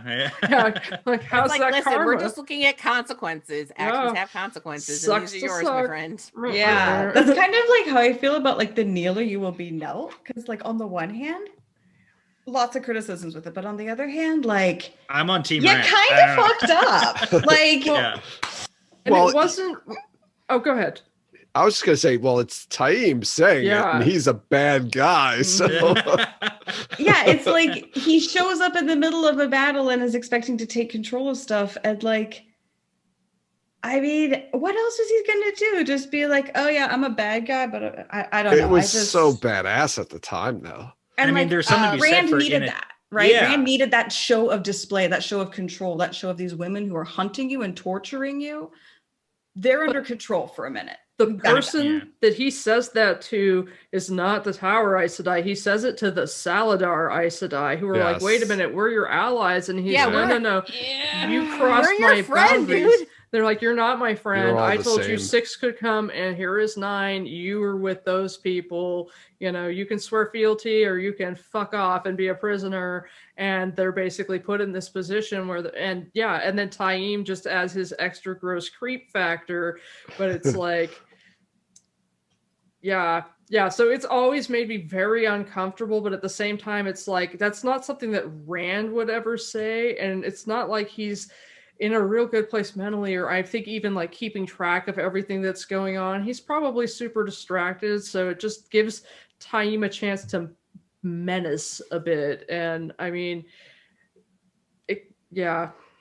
I mean, it kind of falls under the like no rules in love or war, right? Like this is war where there are no rules, and Taim has a point. And I know you say that Rand would never say that, but I can also see a side of Rand where he would be the one who says that. He already has a huge distrust of Aes Sedai, and this was like the straw that broke the camel's back. yeah. So Like you're either my Well, and ally just or a show of power from the Black Tower, I think, is something that was really important for them to make at that point. And Taim at this point is like his lieutenant, basically. Mhm. And so it makes sense for him to do it as a sort of speaking on his behalf. Somebody in the chat, Charlene, said the kneel or you will be knelt thing and a few other things in the series reminds me of Frere's discussion of people who are oppressed responding by replicating the oppressive system with themselves as the oppressor rather than making a new system in which no one is oppressed. Oh, I agree That's with the fucking gif deep. of John Lennon's brain exploding. That is yes, that is me right now. I think that was just Taim's evilness overcoming him at that point. He was feeling such a surge of power. He was just like, yeah, he was feeling it. And he was like, He was in it. kneel to Lord Dragon or you will be knelt. And he was like hoping that he would have to make them be knelt at that point. I think Please that fuck he around. probably- Yeah. He's like, please Find out, test fuck me. around. Just go ahead and test me because I I'll wish have. a bitch would. I think that Yeah. he thought that they wouldn't do it because of his understanding. If at that point he was still Taim and not Taimandred, he thought that they would not do it, and so he was expecting to be able to engage in some force or coercion and have these Aes Sedai prisoners. And so the fact that Teviran worked on them, because it's describing them kneeling and just with utter expressions of disbelief on their face as Yeah. they're swearing fealty, and him being like, oh, well, I didn't expect that to work, just like, okay. Yeah, you know what? Is that maybe a sign? Is that like the point where Taim thinks, is Taim doubt that Rand's the dragon until that point and thinks like, oh wow, was this Teviran in his presence that he's like, shit, I wasn't expecting that, but maybe this guy really is the Dragon Reborn. I don't know. I I mean, never even considered that. He Yeah. might not think it. And then you're right, they do treat them, the two separate groups of Aes Sedai, as the same, right? They keep them prisoner or contained at the same place, Yeah. and they're and the Saladar Aes Sedai are always trying to separate themselves from the Tower Aes Sedai at that point. But Rand's just like, you're all Aes Sedai to me. yeah. And then he Well, sends and them honestly, I don't blame him. off. I don't blame him either. Yeah. The Aes Sedai exceptionalism, their utter sense of arrogance and exceptionalism, is their downfall in so many ways. And it's just kind of like they seem to have to fall off their ladder and hit every rung on the way down for them to be able to kind of get it finally and realize you're not nearly as cool as everybody in your little group told you that you were. And I know that's hard to get your head around, but I mean, do they ever really get it though? Like, I even think back to the tower being attacked, right? And Egwene throwing fireballs from the rooftop, which is like the pinnacle of coolness. But even at that point, like, they don't get it. Like, the Green Aja can't form battle units. Like, nobody has a plan for defending the tower. They're playing at being Aes Sedai. Like, in my mind, even in the last battle, they're barely functional on the field of battle. Like, they just don't have the experience. Yeah. They get taken apart by the Sharans. Like, yeah, for sure.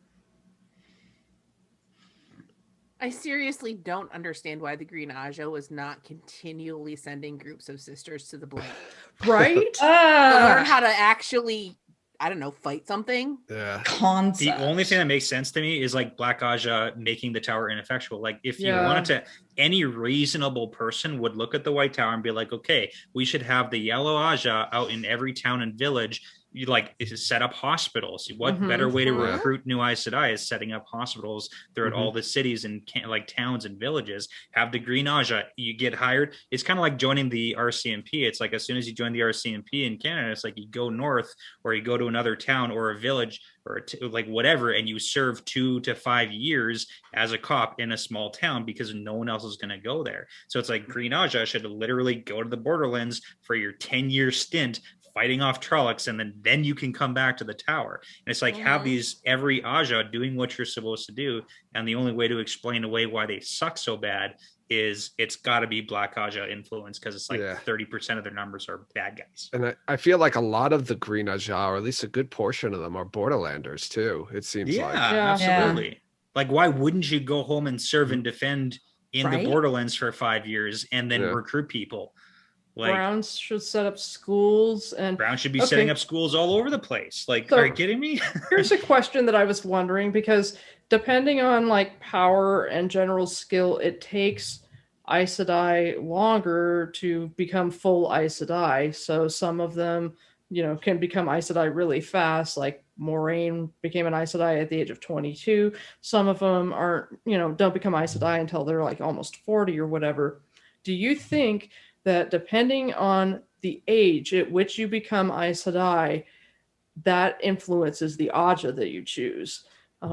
If you have more wisdom, and the older and the wiser that you are, and you're studying and everything, do you, is it maybe like Yes. younger, more impulsive people want to become greens or blues? Yes. And Ask me That's a really what I interesting took thought. in university and what I chose that degree. That's perfect, Brett. That's Ask me perfect what I would example. go into now as a Yeah. 30-year-old.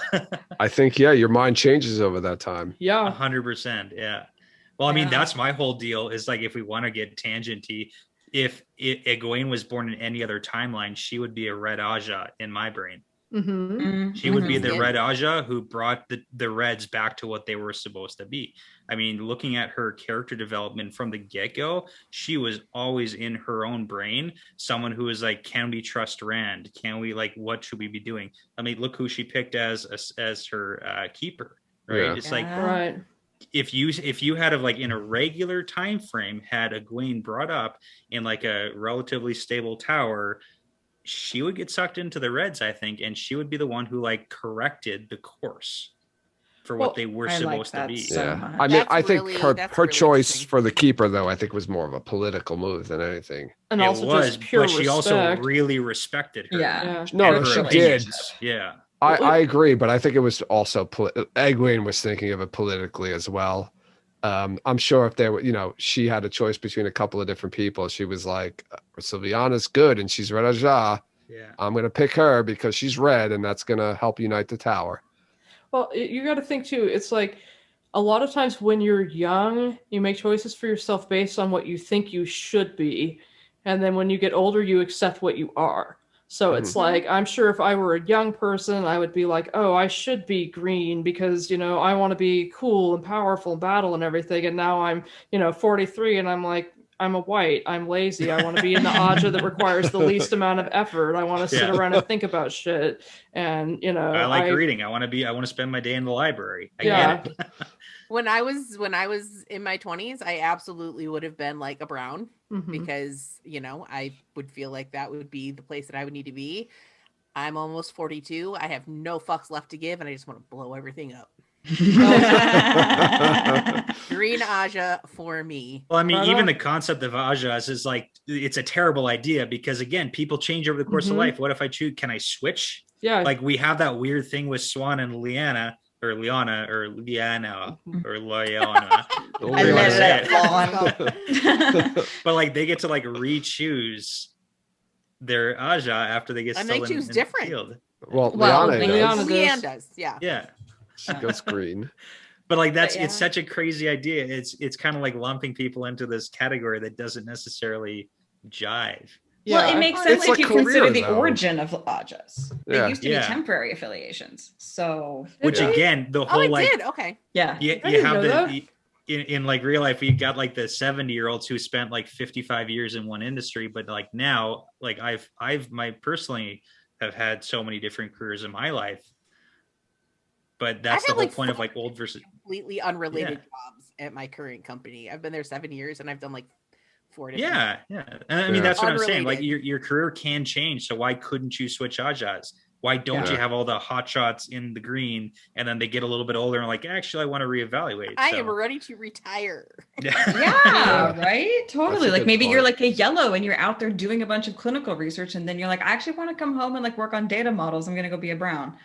Yeah, it feels like it's not letting people change Ajas is foolish. and it's just another way that the tower becomes too stiff and stagnant. Mhm. Well, and Aja's Probably a wasn't Shaman's an Age of idea. Legends thing either, right? Correct. Actually, there were, did this but it was on- different. It was very different. The It was like Ajas. not It the was- same setup. They were more Yeah. like cliques and groups, like kind of Mhm. almost like, you know, like, okay, yeah, this group's going to do this thing for a Yeah. bit. And then, you know, it wasn't like a life dedicated. Yeah. Yeah, I talked Oh. about this on Dusty Wheel recently. Okay, Actually, yeah. we did an Aes Sedai deep dive, and Yeah. yeah, there was Well, even like originally- power structure being based on how strong you are is a terrible system. Well, Yeah. plus, none of the other None of that channeling was groups originally there in have the Age of none of Legends. the other channeling at all. groups have Ajas or any kind of like, this is your role and this is what you're going to do for the rest of your life. Yeah. None of them do. It's only the Aes Sedai. Yeah.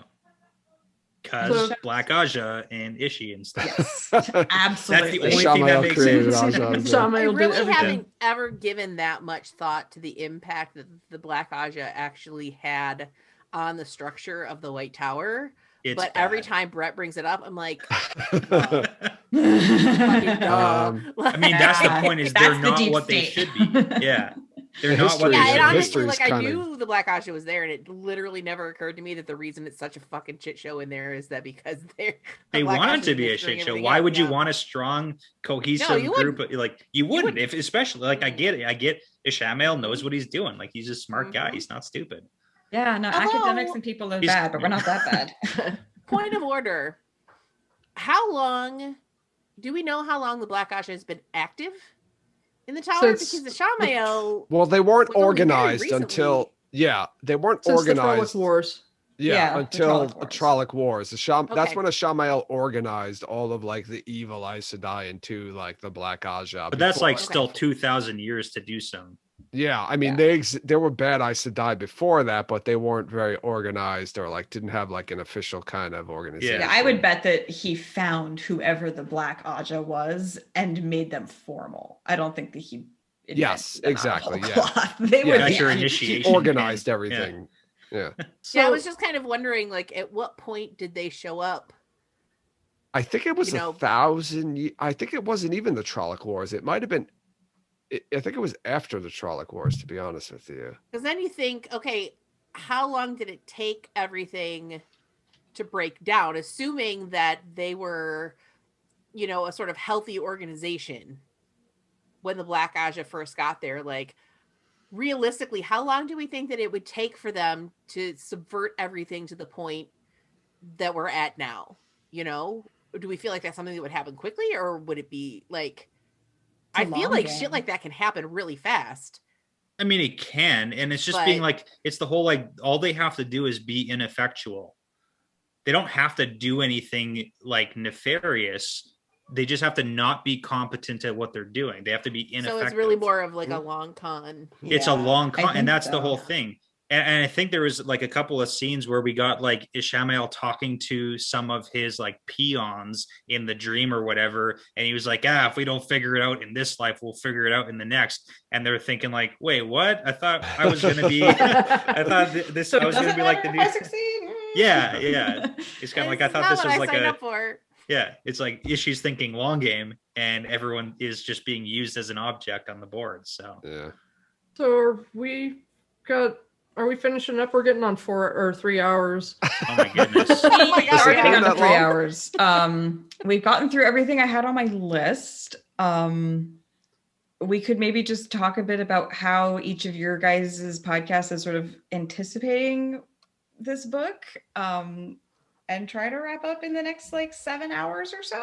I'll give you each an hour to talk about how you're going to address it in your podcast. Yeah, I mean, if there, if that seems like a relevant question, I don't even know where all of your guys' podcasts are. I'll really at. start. So we're in the middle of book 4, and once we get to book 6, we're going to address it with a lot of alcohol. It's a solid Yeah. tactic. I approve. That is, yeah. That's it. Yeah.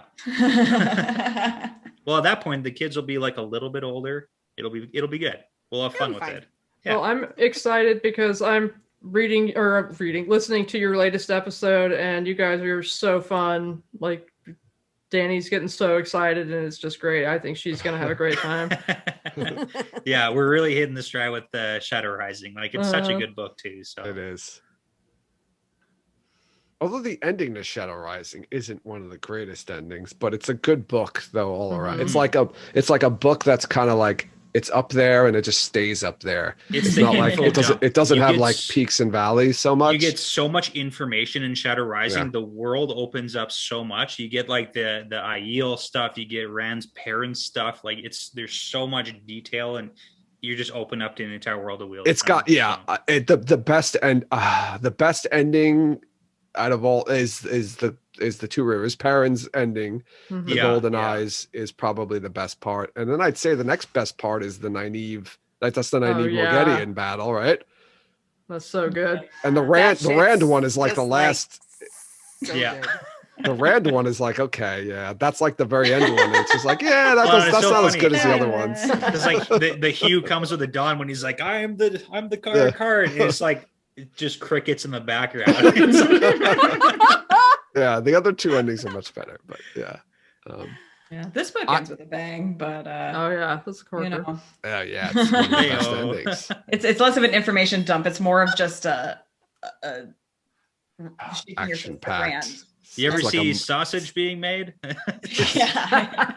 It's like a Michael Bay movie Yeah. at the end. It's gonna be a Yeah. yikes for me, dog. I don't even know. I haven't even thought this far ahead into this, into this late in the series because we're thinking of it from the book, from the show perspectives. But who the hell knows? I don't even know what season this is going to be. This could be season 4 for all I know. And how are they going to season cram three. all this?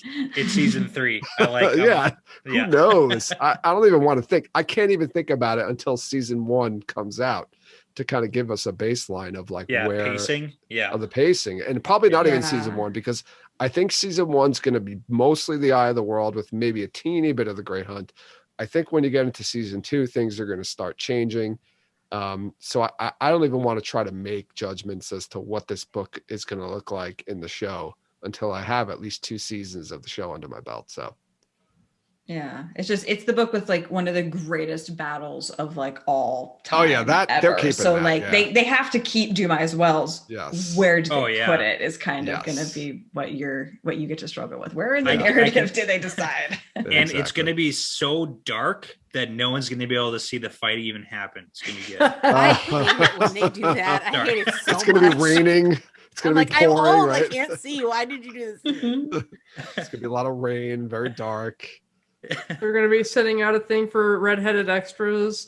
Yeah. Can you die on Yeah. camera? Frantically like turning off lights and shutting blinds. Like, I can't see the TV. Yeah.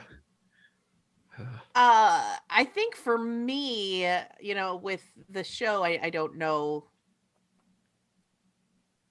Because I don't know what it's going to be, I can't say. But I know when I get to the books, with this one, I feel like there's probably going to be a lot more stopping and like deep diving instead of just sort of like old lady crafts and making comments.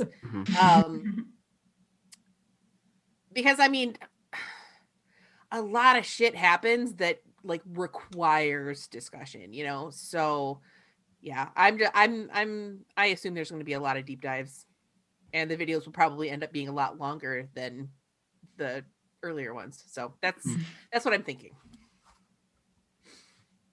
Well, I'll probably do a good bit of exploration of Rand's mental health issues, probably a couple of different episodes looking at different sides of that. I'll do at least one exploring Forsaken Fuckery because they do a whole bunch of A lot of that. stuff going on there, so it's important to kind of break it down and see who's doing what and where. Definitely do an episode about Alana kind of destroying Rand's innocence because that's heartbreaking. An episode about Egwene, rising to power, and probably an episode before that breaking down like Saladar's power structure and kind of prepping the board for Egwene coming in. And who knows? There's a lot of alliances. Like I've done a lot of episodes looking into just relationships with like 2 people, like Rand and Matt or Rand and Moiraine, or I'm going to do an episode of Perrin and Moiraine, stuff like that.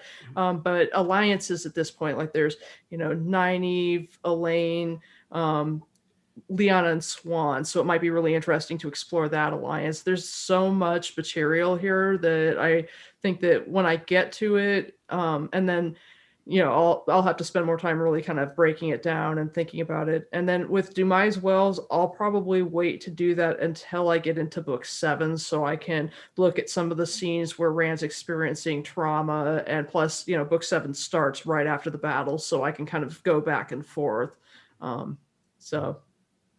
But there's tons of material. There's just more and more material as the books go on. So I'm excited. Yeah.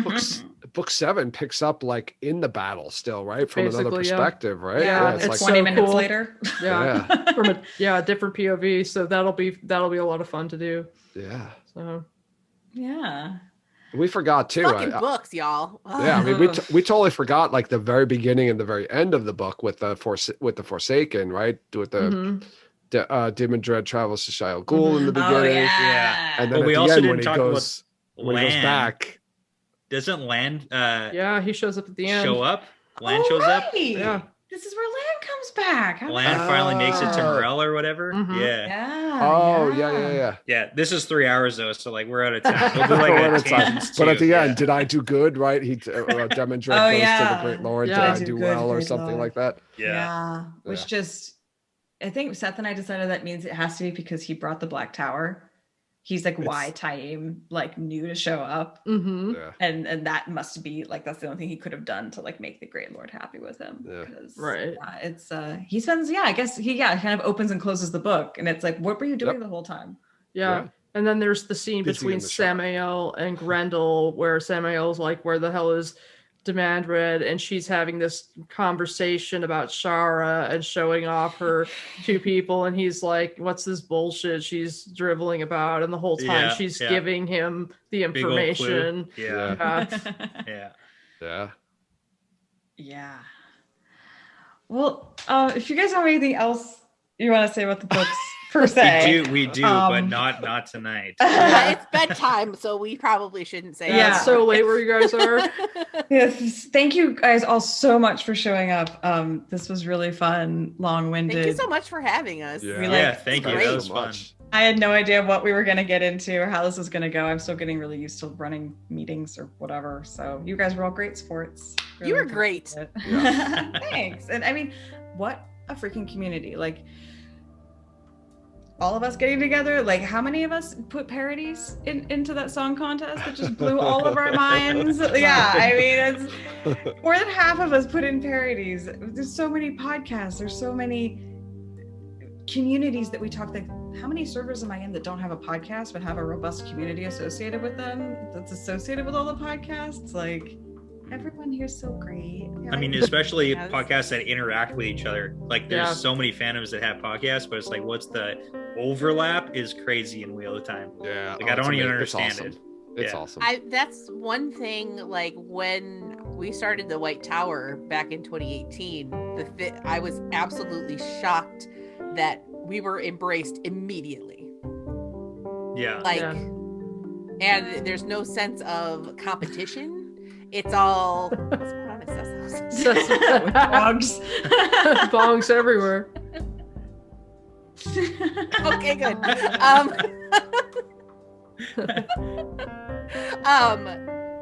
There's such a sense of community. There's no sense of competition. Everybody is like promoting everybody else's shows and content, and it's such a great community to be a creator in. Mhm. I feel like Like- I'm competing with Joe and Seth's beard though, because I can't grow. like, They are both really good beards. this is like literally months of like that's I can't. It's just I have genetic. a friend just like you, Brett, who's Yeah. like, it's like, check out my beard, and it's like he's got a little bit of hair, and it's like, Well, shaving sucks. Like, it's the worst. oh It yeah, makes that's my- why I envy you. You don't it have to makes- shave as often, though, right? That's true, but it's also like not full or robust like yours. So Yeah, that's a great thing. We only compete on the things that don't matter, and the Like only beards. debates I've ever doesn't seen, matter to you, maybe. Like- Right? Yeah. The only Beards are debates I've ever important. seen in this community where people have actually like pulled knives and died on hills was over like pineapple on pizza. Thank you for listening to the Wheel of Time Spoilers podcast. Rate us in the Apple Podcast app or support us on Patreon. Is that good enough?